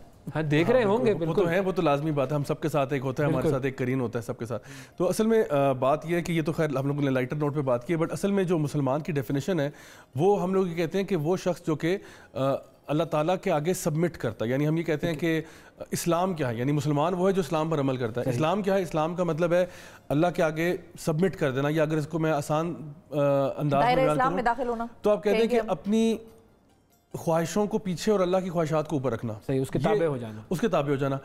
अल्लाह ताला ने यानी कुरान मजीद में बेशुमार टर्म्स यूज़ की हैं मुसलमानों के डिफरेंट कैटेगरीज को डिफाइन करने के लिए। तो एक तो मुसलमान है जो कि यानी बेसिक लेवल पे मुसलमान है, जो कलमा पढ़ लेता है, जो अल्लाह को रब्बे कायनात मानता है, जो नबी करीम सल्लल्लाहु अलैहि वसल्लम को आखिरी रसूल मानता है, और उसके बाद फिर जो हमारे बाकी जो आर्टिकल्स ऑफ फेथ हैं कि वो मलाइका को भी मानता है, वो पिछले अंबिया को भी मानता है। अल्लाह ताला फरमाते हैं ला नुफर्रिकु बैन अहदिम मिन रुसुली, हम पिछले किसी में भी ये नहीं कहता कि हम कुछ को मानते हैं कुछ को नहीं मानते, सबको मानता है। सारी आसमानी किताबों को भी जानता है कि ये भी अल्लाह की तरफ से हैं, और क़यामत के दिन को भी मानता है, और अल्लाह ताला की तकदीर और कदर पर भी ईमान रखता है। ये है उसके बेसिक जो ईमानियात हैं, जिन चीज़ों पर उसका ईमान होना चाहिए। जो बंदा ये चीज़ मान लेता है अल्हम्दुलिल्लाह मुसलमान है। और उस मुसलमान होना ना इतना मुश्किल काम नहीं है, यानी मुसलमान दायरा इस्लाम में दाखिल हो जाना, इसमें एंट्री बहुत आसान है। यानी हमारे लिए कोई भी अगर इंसान एक नॉन मुस्लिम है, वो कलमा पढ़ देता है, वो कहता है अशहदु अल्ला इलाहा इल्लल्लाह व अशहदु अन्ना मुहम्मदन अब्दुहु व रसूलुहु, जो ये बंदा कहता है वो दायरा इस्लाम में दाखिल हो जाता है। लेकिन अब बात आती है कि बेहतर से बेहतर मुसलमान कैसे बनेगा। अच्छा, यहाँ पे एक डेफिनेशन और भी दे दें मुसलमान की और मोमिन की, ये भी जरा लोगों को एक्सप्लेन करें। तो मैं बस इसी नेक्स्ट लेवल पे आ रहा था कि जहाँ पे मुसलमान से ऊपर जो नेक्स्ट कैटेगरी है ना वो मोमिन की है। मोमिन मोमिन वो है जो अपने ईमान में कामिल हो जाता है। अल्लाह सुब्हानहू तआला कुरान मजीद में जहाँ पे भी एक वर्ड यूज़ करते हैं मोमिनून, तो जब मोमिनून का लफ्ज़ आता है तो उनके साथ बड़ी अच्छी बातें आती हैं, यानी कि क़द अफ़लहल मोमिनून, फलाह पा गए ईमान वाले। लेकिन कभी कभार अल्लाह ताला इसकी वर्ब फॉर्म, क्योंकि ये तो नाउन फॉर्म है ना, वर्ब फॉर्म जब यूज़ करते हैं, जब यहाँ कहते हैं या अय्युहल्लज़ीना आमनू, कि ए लोग, वो लोग जो ईमान अभी ला रहे हो, जो उस प्रोसेस में से गुजर रहे हो, इनके बारे में कभी तो अच्छी बातें की जाती हैं और कभी उनको तंबीह की जाती है, कभी इनको वार्न किया जाता है। मसलन अल्लाह ताला फरमाते हैं या अय्युहल्लज़ीना आमनू आमिनू, ए ईमान वालो, जो यानी जो ईमान ला रहे हो ईमान ले आओ, अब मतलब टाइम आ गया कि तुम ईमान ले आओ। एक और जगह फरमाया कि या अय्युहल्लज़ीना आमनू लिमा तक़ूलूना मा ला तफ़अलून, ए ईमान वालो क्यों तुम वो कहते हो जो करते नहीं हो। तो जो ईमान ला रहे होते हैं ना, वो भी प्रोसेस ऑफ चेंज में होते हैं, यानी वो अभी इस्लाम तो ले आए, जिस तरह के जो ना कुरान मजीद में भी एक वाक़या जिक्र होता है जहाँ पे अल्लाह ताला नबी करीम सल्लल्लाहु अलैहि वसल्लम से कहते हैं कि उन बदुओं से कह दीजिए जो कहते थे हम ईमान ले आए, हम मोमिनून में से शामिल हो गए, तो उन्होंने कहा कि नहीं, तुम अभी इस्लाम लाए हो, ईमान नहीं लाए। सही, वो एक अलग कैटेगरी, अभी तुमने सिर्फ कलमा पढ़ा है, अभी ये ना समझो कि तुम उस लेवल पे पहुंच गए जहाँ पे तुम वाक़यतन तुम्हारे, यानी जब इंसान अल्लाह पर, रसूल पर ईमान ले आए और आखिरत पर ईमान ले आए, फिर उसके ऑटोमेटिकली एक्शंस बदल जाते हैं, यानी उसका चलना फिरना उठना बैठना फिर इस बात की गवाही देता है कि वो वाकई अल्लाह और आखिरत पर ईमान ला चुका है और नबी करीम सल्लल्लाहु अलैहि वसल्लम की तालीमात को बेहतरीन गाइडेंस समझता है। सही, अब किसी ने कलमा पढ़ लिया, वो मुसलमान हो गया, अब उसके बाद वो जो ईमान लाने वाली जो बातें आपने बताई, उन पर ईमान ले आया, वो मुसलमान हो गया, टेक्निकली वो मुसलमान की डेफिनेशन में आ गया। अब उसके बाद कुछ ऐसे आमाल होंगे कि जो कुछ ऐसे कैरेक्टरिस्टिक्स होंगे, कुछ ऐसे एक्शंस होंगे, जब हम किसी की जात में देखेंगे तो हम कहेंगे कि हाँ ये एक अच्छा मुसलमान है। तो वो एक्शंस अगर हम थोड़े से डिस्कस कर लें। सही, तो उन एक्शंस में दो वर्ड्स में और अब आपके लिए इजाफा कर देता हूँ आपकी बात को मजीद कॉम्प्लिकेट करने के लिए। हमने कहा मुसलमान, हमने कहा मोमिन, हमने इसके बाद आता है मुत्तकी। मुत्तकी वो है जो तकवा वाला है, यानी तकवा वाला अल्लाह ताला यानी जो है ना कुरान मजीद में शायद फरमाते हैं यानी इन्नल्लाह युहिब्बुल मुत्तकीन, ठीक है, अल्लाह ताला मोहब्बत करता है तकवा वालों से। तो तकवा वाले हैं और फिर उसके अलावा मोहसिनीन भी हैं, वो उससे ऊपर भी हैं। तो तकवा वाले वो होते हैं जो कि आप समझ लें कि अल्लाह ताला के खौफ से गुनाहों को छोड़ देते हैं। परहेजगारी, यानी परहेजगारी यानी तक़वा जो है ना उसका मतलब है खौफ, यानी अल्लाह ताला का ऐसा डर आपके दिल में है कि वो डर नहीं है कि इंसान किसी और चीज़ से डर, यानी वो होता है कि इंसान के अंदर हया आती है कि मैं ये अल्लाह मुझे देख रहा है, मैं ये नहीं कर सकता। यानी वो खौफ जो हमारे वालिदैन से भी हमें होता है, हालांकि अल्लाह के लिए कोई मिसाल नहीं है, लैसा कमिस्लिही शै, लेकिन हम जानते हैं कि ये खौफ हमने एक्सपीरियंस किया हुआ है। लोग देख रहे हैं इसलिए नहीं करते ना, तो अल्लाह देख रहा है, ये खौफ ज़्यादा बड़ा होना चाहिए।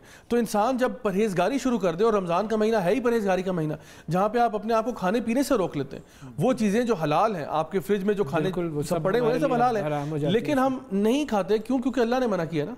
तो इसलिए ये जो शख्स तकवा इख्तियार करता है, ये मुत्तकी हो जाता है। तो समझें कि ये वो स्टूडेंट है जिसके 90+ मार्क्स आते हैं। फिर मोहसिनीन जो है वो 100 से ऊपर नंबर लेते हैं, और उनमें जो एक्सीलेंस, बिहेवियर की जो एक्सीलेंस है, वो मोहसिनीन में हमें नजर, यानी मोहसिन का लफ्ज निकला एहसान से। तो देखिए एहसान, अगर आपने मुझे कोई फेवर किया है तो मैं कहता हूँ कि अवैस भाई बड़ा एहसान है आपका, क्योंकि मैं इस काबिल तो नहीं था जितना आपने मेरे साथ कर दिया। तो एहसान होता है कि जितना किसी ने किया उससे ऊपर किया आपने।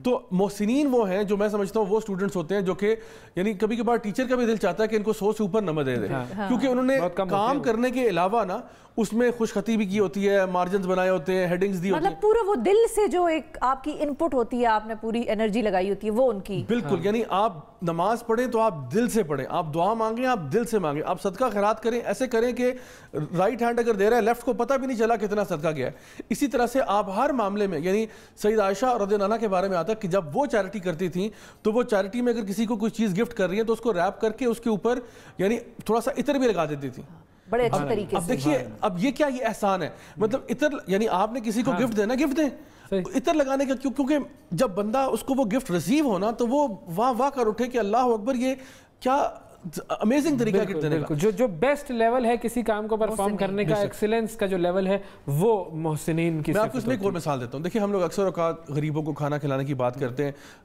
इस वबा ये जो फैली हुई है इस वक्त कोविड-19 वाली, इसके अंदर भी लोग कोशिश कर रहे हैं कि जो डेली वेजेस है उनको कुछ ना कुछ खाने पीने का बंदोबस्त करें। और मैं अक्सर देखता हूँ यहाँ पे आते हुए बहरहाल, उसमें एक साइड पॉइंट है कि वहाँ पे तो रश लगा हुआ है, वहाँ पे तो लोग मिल रहे हैं, और मैं बड़ा परेशान होता हूँ अक्सर। मैं देखता हूँ कि ठीक है, अच्छी बात है कि एक लंगर है या कुछ ऐसी चीज़ है, लेकिन बहरहाल वहाँ पर कोई एहतियात नहीं हो पा रही। बहरहाल जब हम गरीबों को देते हैं या मिस्किनों को खाना खिलाते हैं तो अक्सर औकात मैंने देखा है कि लोग खाना खिलाते हुए ना उनको वो अदब और एहतराम से नहीं खिलाते, मतलब खाना फेंक देते हैं या धक्का मुक्का निपटा रहे होते हैं, उसकी भी शायद हो सकता है मजबूरियां भी हो। लेकिन देखिए, मैं अपनी बात करता हूँ, या आप अपने बारे में सोचिए कि हमें कोई अगर इस तरह से खाना दे, यानी मुझे अगर चावलों का पैकेट ऐसे फेंका जाए तो हम उसको कैसे ट्रीट करेंगे?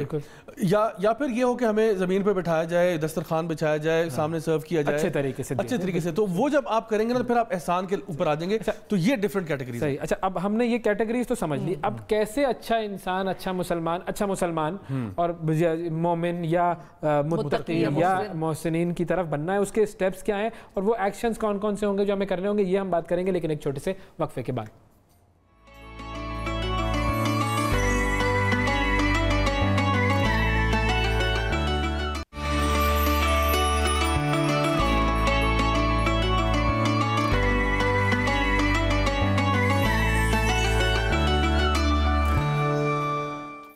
Welcome back to the show नाज़रीन, और अब वक्त हुआ है कराची जाने का। कराची में हमें ज्वाइन करी हैं आयशा सिद्दीकी। अस्सलाम वालेकुम आयशा।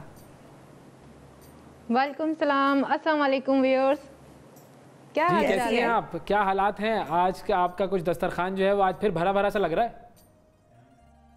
जी आज माशाल्लाह फिर भरा भरा है। मैंने सोचा है कि अफ्तार मज़ेदार के किचन में वो रेसिपी आज दूं जो हम लोग बाहर जाके एंजॉय करते थे, तरह तरह के पकोड़े मिलते थे और वो अब घर में नहीं बना रहे क्योंकि वैसा टेस्ट नहीं मिल रहा लोगों को। तो मैंने सोचा कि वैसी ही रेसिपी दूं कि बिल्कुल वही टेस्ट आपके दस्तरखान तक आ जाए।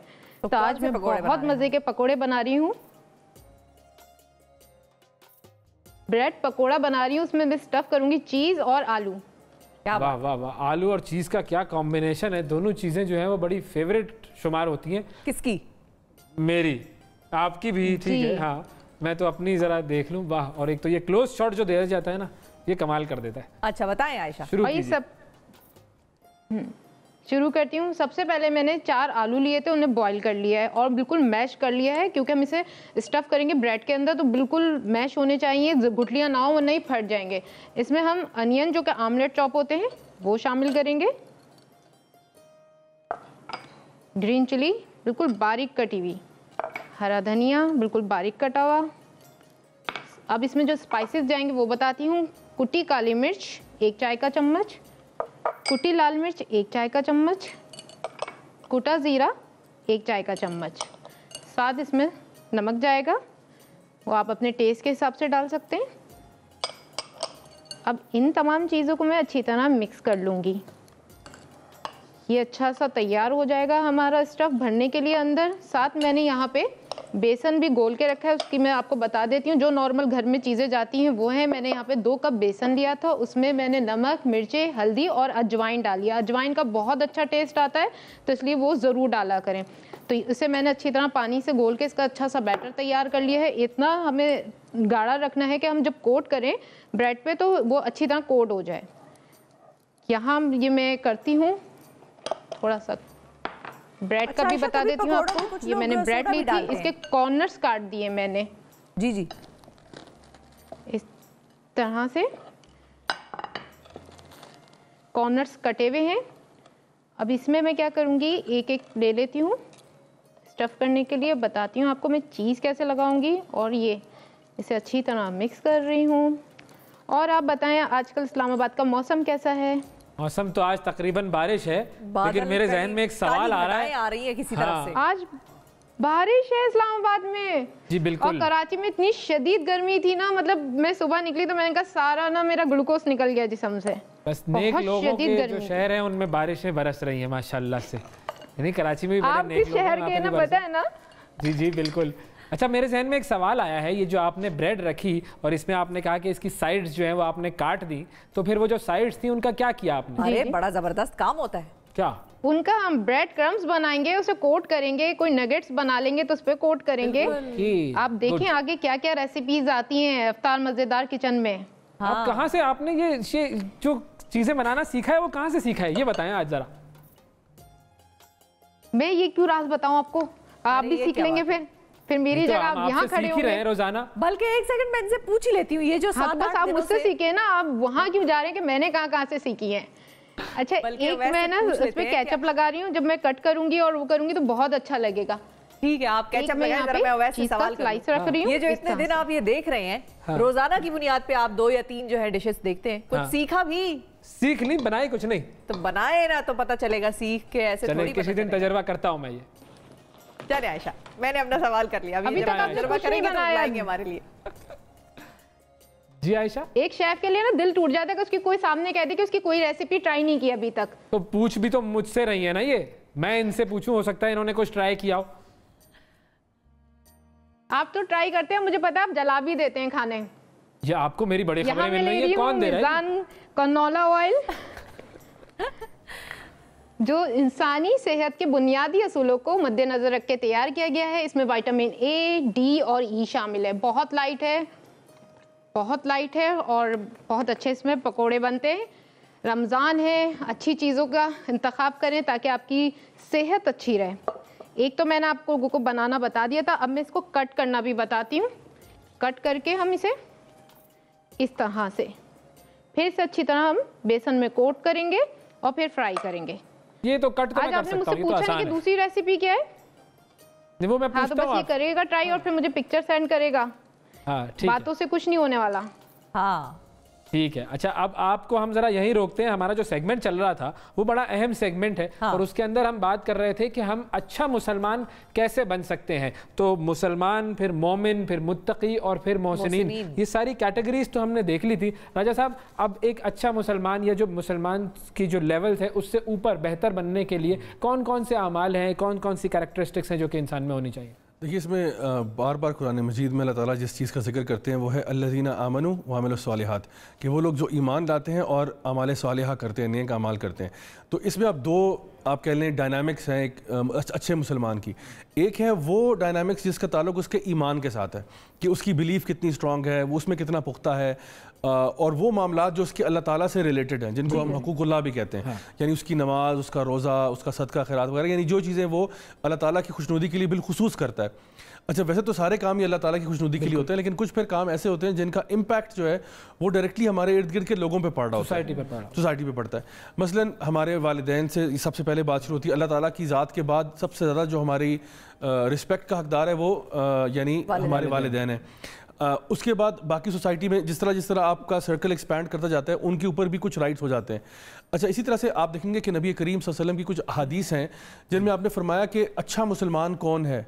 ठीक है, अब यानी मुसलमान कौन है? अब हम तो कहते हैं मुसलमान वो है जिसने कलमा पढ़ा ला इलाहा इल्लल्लाह, ये तो है कि वो जिसके ज़बान और हाथ से दूसरे बिल्कुल सही फरमाया आपने। क्योंकि देखिए ये जो हमारे पास हदीस आ रही है ये बता रही है कि एक मुसलमान के अच्छा होने के लिए ईमान के अलावा उसका दूसरों के साथ रवैया भी अच्छा होना चाहिए।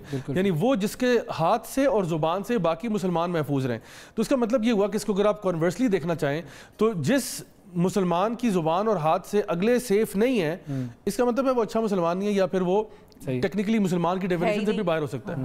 सही, तो इसका मतलब है कि सोसाइटी पे जो इम्पैक्ट है उस शख्स का वो पॉजिटिव होना चाहिए। अच्छा, फिर इसमें एक और चीज़ भी मैं देखता हूँ, हाँ हुकूकुल इबाद वाली एक और चीज़ भी है। हम कहते हैं भाई अच्छा मुसलमान या अच्छा इंसान वो है कि जो किसी भड्डे में नहीं पड़ रहा होता, जो ज़्यादा ज़रूरत मतलब कहीं पर कुछ प्रॉब्लम हो रही हो, कोई इशू हो रहा हो तो वो उसमें ना पड़े और ज़रा दूर ही रहे इस तरह के मामला से। तो ये कैसी क्वालिटी है? जबकि हमें क्या ये करना चाहिए कि हम जाएँ, मामला को देखें, समझें, सॉल्व करें। सही कहा आपने। देखिए, कुछ बातें ऐसी होती हैं जो हमारी सोसाइटी में ना पता नहीं कहाँ से आ जाती हैं, मुझे भी नहीं मालूम वो कहाँ से आती हैं। तो ये उन्हीं में से एक है। अच्छा। देखिए, आप किसी बात में इन्वॉल्व होना वो डिपेंड करता है कि आप उस कायल हैं, आपकी इस्तात है या नहीं है। हाँ, कुछ मामले वाकई हमें इग्नोर करने पड़ते हैं क्योंकि दो बंदे अगर समझदार लोग आपस में बात कर रहे हैं, दो लोग एक पेशे के लोग हैं, उसमें आप अपनी राय देंगे, आपकी राय की वैल्यू नहीं है बिकॉज़ आप उस फील्ड के नहीं है। बिल्कुल ठीक। तो हर चीज़ में इन्वॉल्व भी नहीं होना चाहिए क्योंकि हमारे यहाँ पे हर बंदा अक्सर औकात मुफ्ती बन जाता है और हर मसले में अपनी टांग अड़ा देता है। लेकिन जहाँ पे आपकी इस्तात है, आपकी कैपेसिटी है, आप डेफिनेटली आएँ, हेल्प करें, सपोर्ट करें। कभी कभार खामोश रहना भी जुर्म हो जाता है क्योंकि आपके पास इस्तात थी, आपने कहा छोड़ो पर यार, क्यों इस अपने काम से काम रखने वाले लोग जो होते हैं वो फिर सोसाइटी पर उनका कोई इम्पैक्ट तो नहीं होता। बिल्कुल। और मैं आपको बताऊं कि इसका एक वाकया कुरान मजीद में सूरा यानी बहुत सारी सूरास में आता है। कौम समूद का वाकया जो है, कौम समूद वो लोग थे, इन अ नटशेल उसको बताएं अगर तो, कि उन लोगों के ऊपर सालेह अलैहिस्सलाम आए, उन्होंने उनको दीन की दावत दी, उन्होंने दावत से इनकार कर दी, उन्होंने उसको एक्सेप्ट नहीं किया। सालेह अलैहिस्सलाम ने उनसे पूछा क्या मौजा देखना है, उन्होंने कहा कैसा करो, ये जो पत्थर है इसको ऊँटनी बना दो। आपने अल्लाह ताला से दुआ की, अल्लाह ताला के इज़्ज़न से वो पत्थर जो है वो ऊँटनी में तब्दील हो गया जैसे वो चाहते थे। ये वाहिद कौम है जिनको कस्टमाइज्ड मिरेकल दिया गया, यानी जैसा वो चाहते थे वैसा मिला। फिर भी वो ईमान नहीं लाए और उनमें से पूरी कौम में से 7 लोगों ने प्लान किया कि हमने इस ऊँटनी को कत्ल करना है, 7 में से एक शख्स ने कत्ल किया उसको, अजाब पूरी कौम पर आ गया। क्यों आया इसके बारे में उलमा लिखते हैं कि उसकी वजह यह है कि 7 लोगों ने प्लान किया, एक ने कत्ल किया, बाकी सारे सो रहे थे, बाकी सारे क्या कर रहे थे, अपने काम से रख रहे थे। उन्होंने कहा भाई हमारी 9 to 5 नौकरी है भाई, हमने काम पे जाना होता है। ये जो मसला ना ये साले और उस बंदे का है वो जो मारना चाह रहा है, आप जाने आपका काम जाने, हम आराम से साइड पे बैठेंगे। सानू की, हाँ एग्जैक्टली, ये एटीट्यूड जो है ना सानू की वाला, ये उन्होंने कहा भाई हम, क्योंकि ये मसला ये है, इसको दीन में कहते हैं अलवला वल बरा, अल्लाह के लिए मोहब्बत होना, अल्लाह के लिए ही नफरत होना। यानी जब आप देखते हो कि एक माशरे के अंदर एक ऐसा फितना खड़ा हुआ है जो लोगों के लिए परेशानी का बायस बन रहा है, अल्लाह ताला के दीन के खिलाफ बात हो रही है, तो जाहिर सी बात है आपका ईमानी तकाजा ये है कि वो आपके जज्बात मजरू होते हैं और उस पर फिर आप कोई पॉजिटिव रिएक्शन करते हैं। ये नहीं करते कि आपने एटीएम को आग लगा दी, किसी की साइकिल तोड़ दी, किसी की गाड़ी का शीशा तोड़ दिया, ये नहीं, आप पॉजिटिव तरीके से अपने इमोशंस को चैलेंज करते हैं, अल्लाह के लिए ही दूसरों से मोहब्बत करते हैं कि ये अल्लाह का बंदा है, अल्लाह की मखलूक है और अल्लाह के लिए ही लोगों से नफरत होती है। बड़ी खूबसूरत मिसाल है हज़रत अली करमल्लाह वजह की, कि वो मारने लग गए थे उसको और उसने उनके चेहरा मुबारक पर थूक दिया। उसने कहा अब तो मैं मारूंगा तो ये मेरे और तुम्हारा मामला हो जाएगा, अल्लाह। हाँ, क्योंकि जब तक जिहाद फी सबिलिल्लाह कर रहा था तब तक तो अल्लाह के हुक्म के मुताबिक कर रहा था, लेकिन अब जो है ना मेरे पर्सनल इमोशंस के बीच में आ गए, अब तो मैं नहीं मारता। यानी अगर हम इसको सम अप करें तो बात यूँ आती है कि अच्छा मुसलमान वो है कि एक तो जो हुकूकुल्लाह जो है उनकी मुकम्मल तौर पर पासदारी कर रहा हो, ईमान के मामले उसके सही हो, अल्लाह ताला पर ईमान हो, हुजूर अकरम सल्लल्लाहु अलैहि वसल्लम पर खातिमुन नबिय्यीन होने की हैसियत से ईमान हो और बाकी जो ईमान के मामलात हैं वो पूरे हो। फिर हुकूकुल इबाद जो मामलात के जो सिलसिले हैं वो पूरे हो, दुनियावी मामलात, लोगों से उसका बर्ताव अच्छा हो और फिर सोसाइटी पर उसका इम्पैक्ट जो है वो एक पॉजिटिव इम्पैक्ट हो। ये ना हो कि बस वो एक गोशा नशीनी की ज़िंदगी उसने गुजारी हुई है, अगर उसका इम्पैक्ट है, अगर वो साइंसदान है तो साइंस के मैदान में उसका इम्पैक्ट हो, अगर वो डॉक्टर है तो डॉक्टर के तौर पर वो एक एक्सीलेंस के लेवल पर जाने की कोशिश करता रहे। यूँ इसको हम सम अप कर सकते हैं जी। और इसमें छोटी सी एक मैं ऐड ये करूँगा कि अक्सर लोग जो है ना वो हुकूकुल इबाद के नाम पर अपने ही कुछ नए हुकूक बना लेते हैं। मसलन वो कहते हैं कि मसलन हमारे जो वो जो कहते हैं ना जो हम में तुम में करार था तुम्हें याद हो, तो उनसे मेरा रिलेशनशिप, उनके मैं सारे हुकूक पूरे कर रहा हूँ, हालांकि वो हुकूक पूरे करने वाले थे नहीं। ठीक है, इसी तरह से कहीं कोई ऐसा शख्स कहता है कि जी मैं तो यारों का यार हूँ, मेरे तो दोस्त जैसे भी हैं गंदे हैं, जो कुछ भी कराते हैं, मुझे गलत कामों पर लगाते हैं, तो देखो ना मैं उनका हुकूक पूरे करता हूँ, उनके साथ टाइम गुजारता हूँ। तो देखिए किसी भी शख्स के हुकूक अल्लाह ताला की नाफरमानी में पूरे नहीं हो सकते। बिल्कुल ठीक हो गया। यानी आप किसी यानी हमें अपने जो ना जो दीन की शरीयत की बाउंड्रीज है उसके अंदर रहना चाहिए और जो अल्लाह ताला के मामलात हैं उनको भी पूरा करें और जो हमारे लोगों के साथ मामलात हैं अल्लाह ताला के हुक्म के मुताबिक उनको भी उसी तरह पूरा करें। बहुत शुक्रिया राजा साहब, वक्त दिया आपने, वाकई बड़े अहम मामलात है और हम सबको इसीलिए दीन सीखने की बहुत ज़्यादा ज़रूरत है ताकि हम ये सारे मामलात समझें और फिर अपनी ज़िंदगी में इन तमाम चीज़ों को लागू करें। तो अब हम दोबारा कराची की तरफ जा रहे हैं। बिल्कुल, हम कराची की तरफ जा रहे हैं। जी आयशा बताइए कहाँ तक पहुँचा है आपका मामला पकौड़ों का? जी मेरा मामला यहाँ तक हो गया कि मैंने मीडियम हीट पे ऑयल को गर्म किया था और फिर इसमें मैंने अपने ब्रेड पकौड़ा डाल दिए हैं। बस ये लाइट गोल्डन से हो जाए, इन्हें क्रिस्पी रखना, बिल्कुल मीडियम हीट पे हम इन्हें फ्राई कर रहे हैं क्योंकि ये होगा कि अंदर से तो बेसन कच्चा कच्चा सा ना रह जाए, ऊपर से क्रिस्पी हो जाए। तो बिल्कुल हमें इसे गोल्डन फ्राई करना है, आप देख रहे होंगे। इसे मैं कट करके दिखाऊंगी, इसके अंदर जो चीज़ हमने स्टफ़ की थी वो आप देखिएगा कितना अच्छा लगेगा और कलर भी आएगा बहुत प्यारा, क्योंकि हमने केचप भी लगाया था और साथ आलू की भी स्टफ़ की थी। वाह वाह, जबरदस्त, अच्छा लग रहा है वैसे।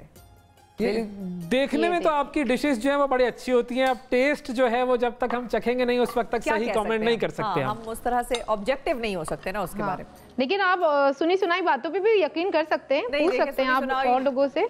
ये देखें, दिखाएं जरा जी, करीब से दिखाएं। ये मैंने इसे कट लगाया है। वाह वाह, हाँ हाँ हाँ। अच्छा आयशा ये बताएं कि कहीं जो हमारी ब्रेड है वो ब्रेड ऑयल तो बहुत ज्यादा एब्जॉर्ब नहीं कर लेगी? हाँ, उसका एक टेक्निक है, जो टिप है वो बहुत वो है कि अगर आप मीडियम हीट पे गर्म ऑयल में डालेंगे ना तो वो नहीं करेगी, और अगर आप करेंगे कि ठंडे ऑयल में उसे शामिल कर देंगे तो फौरन वो एब्जॉर्ब कर जाएगी।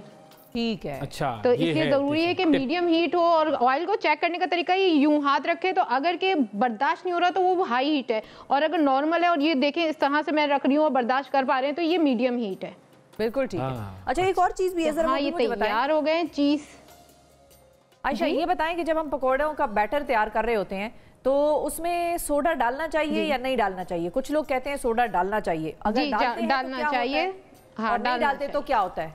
डालते हैं तो वो अच्छे फूलते हैं और सख्त नहीं होते, जैसे कि मोटे मोटे से हो जाते हैं तो वो नहीं होते। अगर आप सोडा नहीं डालना चाहते, बाज़ लोग नहीं डालते, तो आप उसमें डाल सकते हैं एक अंडा। अच्छा, उससे भी बहुत अच्छे पकोड़े बनते हैं, क्रिस्पी। जी, अंडा, उससे आप अपना बैटर में डाल लें, पानी डालने से पहले अंडा डालें और फिर उसके बाद पानी डाल के उसे घोल लें, तो आपको बहुत अच्छे क्रिस्पी और फूले फूले ना पकोड़े बनते हैं। अंडा हम उसमें डाल देंगे तो मुर्गी बुरा तो नहीं मानेगी? क्या पता मान जाए। आप आज तक जितने अंडे खाए आपने डाल के भी नहीं खाए था ना। अचानक मुझे ख्याल आया कि देखे ये भी हो सकता है, पूछ लेना चाहिए उससे। दिल चाह रहा है मेरा ये पकौड़े खाने का, वैसे बड़ा शदीद। आयशा, ये देखिए मैं कोट करना बता देती हूँ इसके। हाँ, बताएं। कॉर्नर्स हमें कोट करने, अगर हम कॉर्नर्स पे नहीं लगाएंगे बैटर को तो क्या होगा कि सारा जितना स्टफ हमने चीज़ की थी, चीज़ क्योंकि जल्दी मेल्ट हो जाती है और वो सब हमारे पैन में ऑयल में मिक्स हो जाएगी। तो इसे अच्छी तरह हम साइड्स को कवर कर रहे हैं इस तरह से घुमा घुमा के। ठीक है, गुड। जहाँ आपको लगे कि हीट तेज़ हो रही है आपकी तो उसे स्लो कर लें कि एकदम से वो ब्राउन ना हो जाए और अंदर कच्चे कच्चे रह जाए। सही। ये हल्की आंच पे पकाना जो है ये भी एक बड़ी अहम चीज होती है, ये आर्ट होता है। वरना हम चूंकि चाहते हैं ना कि जल्दी जल्दी पक जाए तो बस ज्यादा उसको आग ज्यादा जला दो और फिर वो अंदर से कच्चा रह जाता है। बिल्कुल जी। डालते ही इसको बिल्कुल हिलाना चुलाना नहीं शुरू करना। मैंने यहाँ फोक लिया है, उससे थोड़ा सा मैं यूँ उस तरह से हिलाती हूँ। फिर जब मैं देखती हूँ कि ऊपर से पकना शुरू हो गया है, ये कवर होना शुरू हो गया, तो फिर मैं इसे पलटती हूँ। डायरेक्ट आप पलटेंगे तो इधर से बैटर गिरेगा, उधर से गिरेगा। ठीक है। ये अच्छा आयशा, हमारे साथ ही रहिए और आप ये फ्राई कीजिए। हम आपकी तरफ दोबारा आते हैं।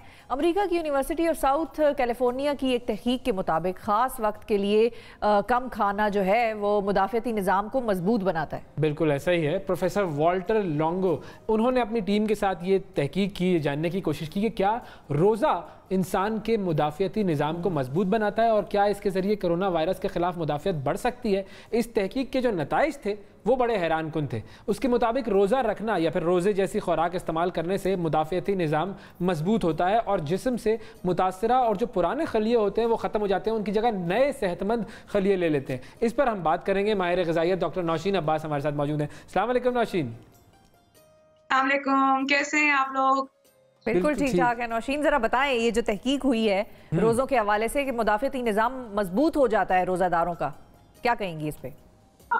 बिल्कुल शिफा, आपने एक टर्म सुनी होगी इंटरमिटेंट फास्टिंग, जो हम अक्सर बात करते हैं इंटरमिटेंट फास्टिंग की, ठीक है। So with time intermittent fasting western world में भी बहुत ज्यादा वो होता चला जा रहा था और लोगों को बड़ा उसके फायदे नजर आ रहे थे। इवेंचुअली अगर हम देखा जाए तो हमारा रोजा और इंटरमिटेंट फास्टिंग एक जैसी चीजें हैं।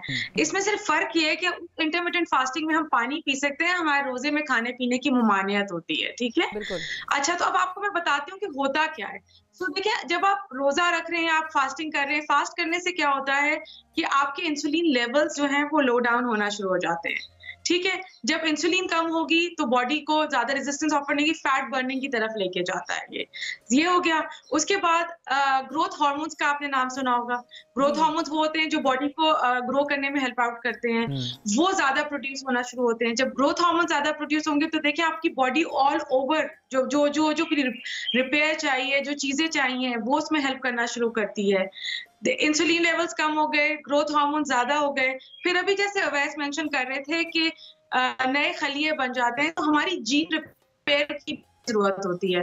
क्योंकि क्या होता है कि अगर आप अपनी बॉडी को कांस्टेंट फूड खाना देते रहते हैं, ओवरलोड करते रहते हैं खाने से, तो बॉडी को वो रेस्ट नहीं मिलता, जिसकी वजह से वो जीन्स जो हैं जो डैमेज हो गया है बॉडी के अंदर। ये सारा जो है ना शिफा, ये इंटरनल मेडिसिन कह लें आप, इंटरनली ये सब कुछ हो रहा है, ये फिजिकली नजर नहीं आएगा आपको। इस रिपोर्ट में इसके हवाले से मैं और भी पढ़ रहा था, तो मैंने ये भी इसमें पढ़ा कि जो व्हाइट ब्लड सेल्स हैं वो रीजेनरेट होने के मोड में चले जाते हैं, तो ये भी इसी वजह से होता है। बिल्कुल बिल्कुल होता है। और व्हाइट ब्लड सेल्स हमें क्यों चाहिए होते हैं? व्हाइट ब्लड सेल्स हमारा बेसिकली डिफेंस मैकेनिज्म है। वैसे अगर खुदा ना खास्ता इम्यूनिटी बिल्डअप करते हैं, अगर व्हाइट ब्लड सेल्स किसी की बॉडी में भी कम होना शुरू हो जाएंगे तो आपको नजर आएगा कि वो ज्यादा इम्यून हो जाते हैं इन्फेक्शंस डेवलप करने को। तो ये चीजें हैं। और सबसे बड़ी इस रिपोर्ट में ये बात की गई थी कि बुजुर्गों के लिए रोजा जो है वो उनकी कुव्वत मुदाफियत बढ़ाने में ज्यादा मददगार साबित होता है। बिल्कुल होता है। देखें, क्योंकि एक्चुअली होता है जो बुढ़ापा आने लगता है, ओल्ड एज आने लगती है, सबसे पहले तो ये है कि मैं यहाँ पे फिर मेंशन कर दूं एज अ न्यूट्रिशनिस्ट, खुदा ना खास्ता अगर आपको डायबिटीज या कोई ऐसी प्रॉब्लम है तो रोजे का देख के ध्यान से रखें। जरूरी नहीं आप रोजा छोड़ भी सकते हैं, ये मेरा एक मैसेज है। क्यों? जब अगर आपको कोई भी मेडिकल कंडीशन है तो उसमें आपने अपने देख के रोजा रखना है, ठीक है। अब हम आ जाते हैं, यस, क्यों? क्योंकि बुढ़ापे में आपके ग्रोथ हार्मोन स्लो हो जाते हैं, प्रोडक्शन, आपकी सेलुलर रिपेयर, जीन रिपेयर, यानी कि जो इंटरनल सारा जो दुरुस्त कहने के एक मैकेनिज्म चल रहा है जो आपको ठीक कर रहा है, वो स्लो हो जाता है। तो जब आप जब फास्ट करते हैं, रोजा रखते हैं, तो उनको भी बड़ा हेल्प आउट करता है। ठीक है। अच्छा, जो नाज़रीन हमें देख रहे हैं, नंबर्स आपकी स्क्रीन पे चल रहा है हमारा, आप डॉक्टर नौशीन से अगर कुछ पूछना चाहते हैं रोज़े के हवाले से या अपनी डाइट के हवाले से या कोई और सवाल है तो उनसे भी कर सकते हैं। आयशा से अगर कोई टिप पूछना चाहते हैं, कोई सवाल पूछना चाहते हैं, कुकिंग में कोई मसला दरपेश है उसके बारे में जानना चाहते हैं तो आयशा भी हमारे साथ हैं, वो भी जवाब देंगी आपको। और नौशीन, आपसे मैं ये पूछना चाहती हूँ कि रोज़ा खोलने के फ़ौरन बाद हम लथार्जिक क्यों फील करते हैं? मतलब हम बिल्कुल ऐसे होते हैं कि जैसे रोज़ा शुरू अब हुआ हो, मतलब उसके बाद चाहिए कि चाको चौबंद हो जाए, लेकिन लगता ऐसा है कि वो फीलिंग ऐसी आती है कि रोजा तो अब शुरू हुआ है, कोई काम करने का दिल नहीं करता उस वक्त। एक्चुअली थोड़ा सा तो इसमें साइकोलॉजिकल भी है, ठीक है, बिकॉज हम सारा दिन में लुकिंग फॉरवर्ड कि हाँ अब अफ्तार होगा तो बस हमने ये खाना है, ये खाना है, ये खाना। एक चीज तो ये हो गई। सेकेंडली ये होता है, इसीलिए कहते हैं क्योंकि जब आप खाते हैं ज्यादा तो आपका स्टमक, आपकी ब्लड सप्लाई स्लो होना शुरू हो जाती है, and the blood supply to the brain it also gets slow down. तो उसकी वजह से ये होता है, जा रहा होता है, तो वो ये होता है कि फिर आपको फील होता है कि आप लेथार्जिक हैं, आपकी एनर्जी लेवल्स वैसे नहीं है। लेकिन मैं आपको बताऊं कि ये सिर्फ साइकोलॉजिकल है। बहुत से लोग हैं, इट्स द बेस्ट टाइम, जो लोग अपना वेट मेंटेन करना चाहते हैं या लूज करना चाहते हैं, this is the best time to utilize Ramzan. हमारा स्पिरिचुअल हीलिंग हमारा एक साथ साथ चल रहा है, उसके साथ ही अगर हम क्लीन ईटिंग करें तो हम अपने बहुत से टारगेट्स अचीव कर सकते हैं। अब्दुल बासित साहब हैं यूएई से। अस्सलाम वालेकुम अब्दुल बासित साहब। वालेकुम सलाम व रहमतुल्लाहि व बरकातहू। जनाब कैसे हैं आप? अल्लाह का शुक्र है, ठीक ठाक। क्या सवाल करेंगे?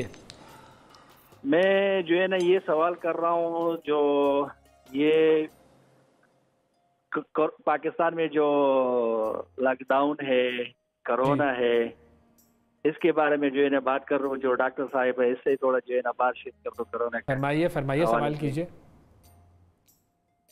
जी जी अब्दुल बासित साहब सुन रहे हैं आपको, बोलें। जी जी आपकी आवाज आ रही है, आप बोलें। आप डॉक्टर नौशीन नवाज साहिबा या कौन? वो सुन रही है। जी वो सुन रही हैं। आप सवाल कीजिए, आप सवाल कीजिए, आप सवाल कीजिए, मुझे आपकी आवाज आ रही है। जी जी जी जी जो हमारा ये इम्यून सिस्टम है, या आप लोग बोल रहे हैं कि रोजा है अभी, इसमें हम जो हमारे बुजुर्ग हैं उसको हम किस तरह के ग़िज़ा हमें चाहिए कि उसको उसके लिए तैयार करें, या अपने लिए कुछ भी अफ्तार के टाइम पे, ताकि इससे हमारा जो इम्यून सिस्टम है वो भी बेहतर हो जाए और कोरोना के खिलाफ हमारा जो एक लड़ाई चल रही है वो भी हम जीत सकें। ठीक है। खास तौर पे बुजुर्ग हजरात के लिए उन्होंने पूछा है ये कि बुजुर्गों के लिए कौन सी ऐसी डाइट हो। अच्छा, सबसे पहली चीज ये है कि पानी का बहुत ध्यान रखना है आपने। कम से कम 6 से 8 या 8 से 10 ग्लास पानी आपने एक दफा पिछले प्रोग्राम में भी मैंने बात की थी कि आप उसको डिवाइड कर लें, यानी कि अफ्तारी के बाद से और अफ्तारी और सोने के दरमियान और सहरी तक उठने तक आप अपने पानी के ग्लासेस को डिवाइड कर लें। ये आपकी एनर्जी लेवल्स को सबसे ज्यादा अफेक्ट करता है। फिर जो चीज है, जो बेस्ट चीज है, जो हमेशा हमारी सुन्नत में भी है, रोजा खोलने के लिए आप खजूर इस्तेमाल करें, ठीक है, क्योंकि पूरे दिन में ब्लड शुगर लेवल्स बहुत लो डाउन हो जाते हैं। आपको जो वो है खजूर इंस्टेंट एनर्जी देते हैं। उसके बाद कोशिश करें कि हमने तली हुई चीजें, अगर बहुत दिल चाह रहा है तो थोड़ा लें, 2-3 पकौड़े और कबाब ले लिया आपने। उसके बाद अपना खाना खाएं, खाने में चपाती कम सही है। क्योंकि आपने तली हुई चीजों का जिक्र कर दिया है तो जरा आयशा की तरफ चले जाते हैं, क्योंकि वो जो तल रही थी वो अब वो तल चुके और वो तल रही थी, हम हाथ मल रहे थे। अच्छा जी आयशा। जी बिल्कुल, ये फ्राई कर लिए मैंने सारे पकोड़े और ये कट भी लगाया है। इसमें देखें आप लेयर्स भी दिख रही हैं, केचप की भी, आलू की भी और चीज़ की भी। साथ कोट किया था हमने ब्रेड को बेसन के बैटर से, जो कि मैंने बताया था कि बना लिया था जो नॉर्मल घरों में बनता है। बेसन ले लें 2 कप, उसमें आप नमक डालें, मिर्चें डालें, हल्दी डालें और अजवाइन ज़रूर डालें, उससे बहुत अच्छा टेस्ट आता है। ये तो हो गए हमारे फ्राई पकोड़े, बेहतरीन, खूबसूरत लग रहा है। अगली चीज़ आप क्या बना रही हैं? अगली चीज़ जो है वो बहुत ही मज़ेदार और हेल्दी ड्रिंक है और वो मैं बनाऊंगी ऑल पर्स के दूध के साथ, जो कि बहुत गाढ़ा होता है और जायकेदार होता है। मैं बना रही हूँ जेली सागो। ठीक है, आप जो भी बना रही हैं वो नाम जरा मुश्किल है, हम दोबारा आके आपसे पूछते हैं। हमें जाना है एक छोटी सी ब्रेक पे।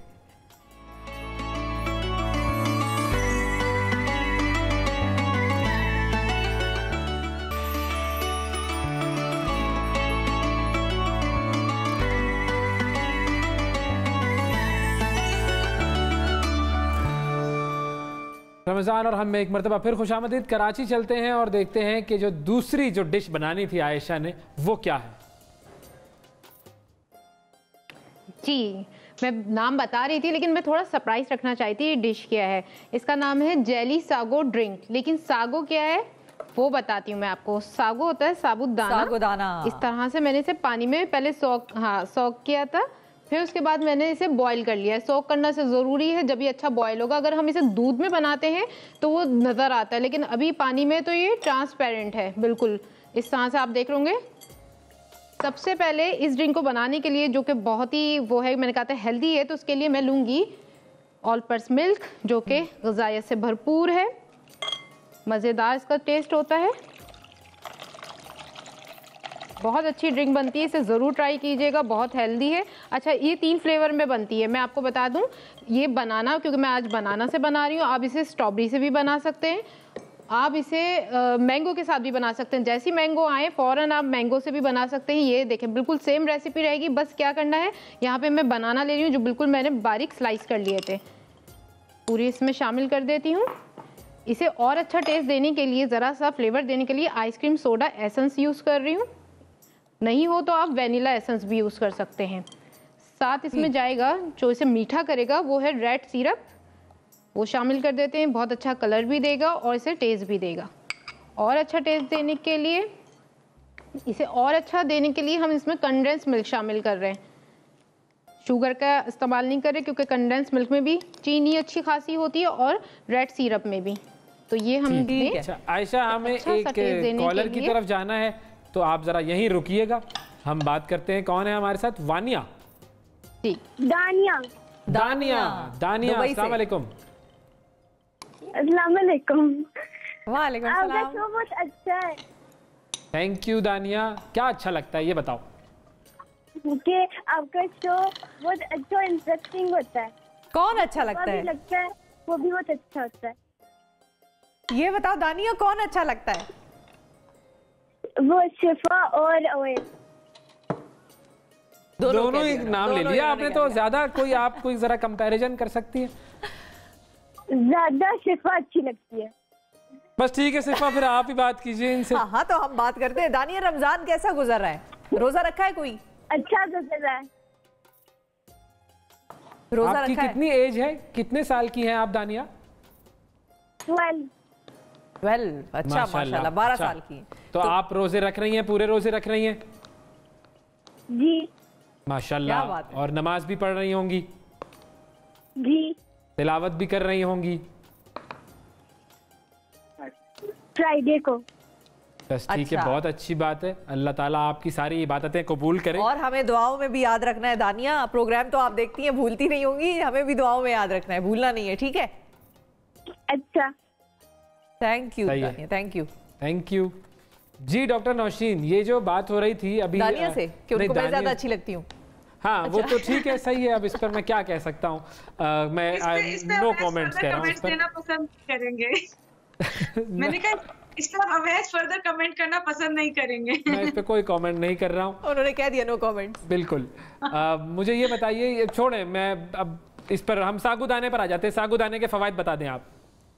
सागुदाना, अच्छा ये एकदम से हो गया। अच्छा चलो, तुम वो इसका जवाब नहीं दे रहे तो अब इसका जवाब दे दो। अच्छा सर, तो सागुदाना बेसिकली, सागुदाना एक बहुत ज्यादा एनर्जी एनर्जी बूस्टर। अगर आप इसको, ये तो कॉम्प्लेक्स कार्बोहाइड्रेट्स में आता है, जिसको मैं हमेशा इनकरेज करती हूँ खाएं। क्यों? क्योंकि ये स्लोली डाइजेस्ट होता है।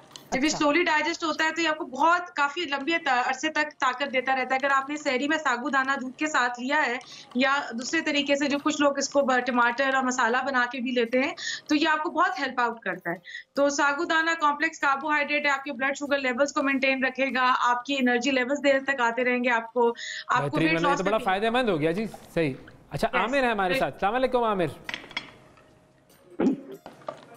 हेलो जी, अस्सलाम वालेकुम। इस्लामाबाद से। सर मेरा डॉक्टर साहब से एक सवाल है कि जो डायबिटिक के पेशेंट हैं क्या उनको सहरी के बाद भी मेडिसिन लेनी चाहिए अपनी कि या इफ्तारी के बाद लें? एक तो क्वेश्चन ये है मेरा, और दूसरा मेरा ये क्वेश्चन है कि डॉक्टर साहब फरमा रही थी कि 8 से 9 गिलास पानी के इफ्तारी के बाद पिए, जबकि अब इस्लामाबाद में तो आज रेनी डे है और पानी तो इतना पिए नहीं जाता, तो उसके बारे में क्या कहेंगे? जी नौशीन क्विकली। सबसे पहली बात तो मैं इस्लामाबाद से बात कर रही हूँ। मेरा ख्याल है कि 7 से 8 गिलास 9 गिलास बड़े आराम से आप पी सकते हैं, गर्मी बहुत है इधर। अच्छा, और वो फौरन अफ्तारी के बाद नहीं पीने, मैंने कहा था कि डिवाइड कर दें उसको आप सहरी के अरसे तक। दूसरी चीज उन्होंने पूछी थी डायबिटिक, अगर रोजा है तो आप दौरान रोजा तो दवाई नहीं लेंगे, ठीक है। और अगर आपका रोजा नहीं है तो फिर आप अपनी मील के बाद जो भी आपको प्रिस्क्राइब आपके डॉक्टर ने जिस तरह किया आप उनके अकॉर्डिंगली मेडिसिन लेते हैं। ठीक है, डॉक्टर से पूछ ले, अपने ज्यादा बेहतर होगा। डॉक्टर नौशीन बहुत शुक्रिया आपका। आयशा की तरफ चलते हैं। आयशा जल्दी से रेसिपी को जो है वो फाइनलाइज कर दीजिए। जी बस मैंने इसमें जेलीज डाली हैं जो मैंने 3 कलर की ली थी, रेड, ग्रीन और पाइनएप्पल, यानी कि बनाना, स्ट्रॉबेरी और पाइनएप्पल। अब ये साबुदाना मैं पूरा का पूरा इसमें शामिल कर देती हूँ और इसे अच्छा टेस्ट देने के लिए, गाढ़ा अच्छा टेस्ट देने के लिए मैं इसमें ऑल पर्पस की क्रीम शामिल कर रही हूँ। ठीक है, बेहतरीन, जबरदस्त। तो आप क्विकली बता सकती हैं क्या क्या डाला आपने इस बोल में शुरू से आखिर तक? जी सबसे पहले मैंने इसमें दूध शामिल किया था। ठीक है, जल्दी दूध लिया था इसमें मैंने ऑल पर्पस, फिर मैंने इसमें साबुदाना भी डाला है, जेलीज भी डाली है, रेड सिरप डाला है, कंडेंस मिल्क डाला है और साथ मैंने इसमें क्रीम भी ऐड कर दी है ऑल पर्पस की, जो कि बहुत गाढ़ी होती है इनके। जी बिल्कुल, वो भी डाल दिया था। ठीक है, इस तरह से अब मैं इसे अच्छी तरह मिक्स करूंगी और अपनी सर्विंग बॉल जो मैंने लिए हैं प्यारे से आइसक्रीम बॉल जैसे होते हैं वो ले लेती हूँ, उसमें उतारूंगी। मैंने जेलीज डाली थी, बनाना डाला था। अच्छा, मैंने यहाँ पे बनाना डाला है, आप स्ट्रॉबेरी से भी बना सकते हैं। सही है, आप इसमें डालें। मैंगो आएंगे तो फौरन आप जा रहे हैं, ब्रेक से वापस आते हैं तो दोबारा आपसे गपशप लगाते हैं।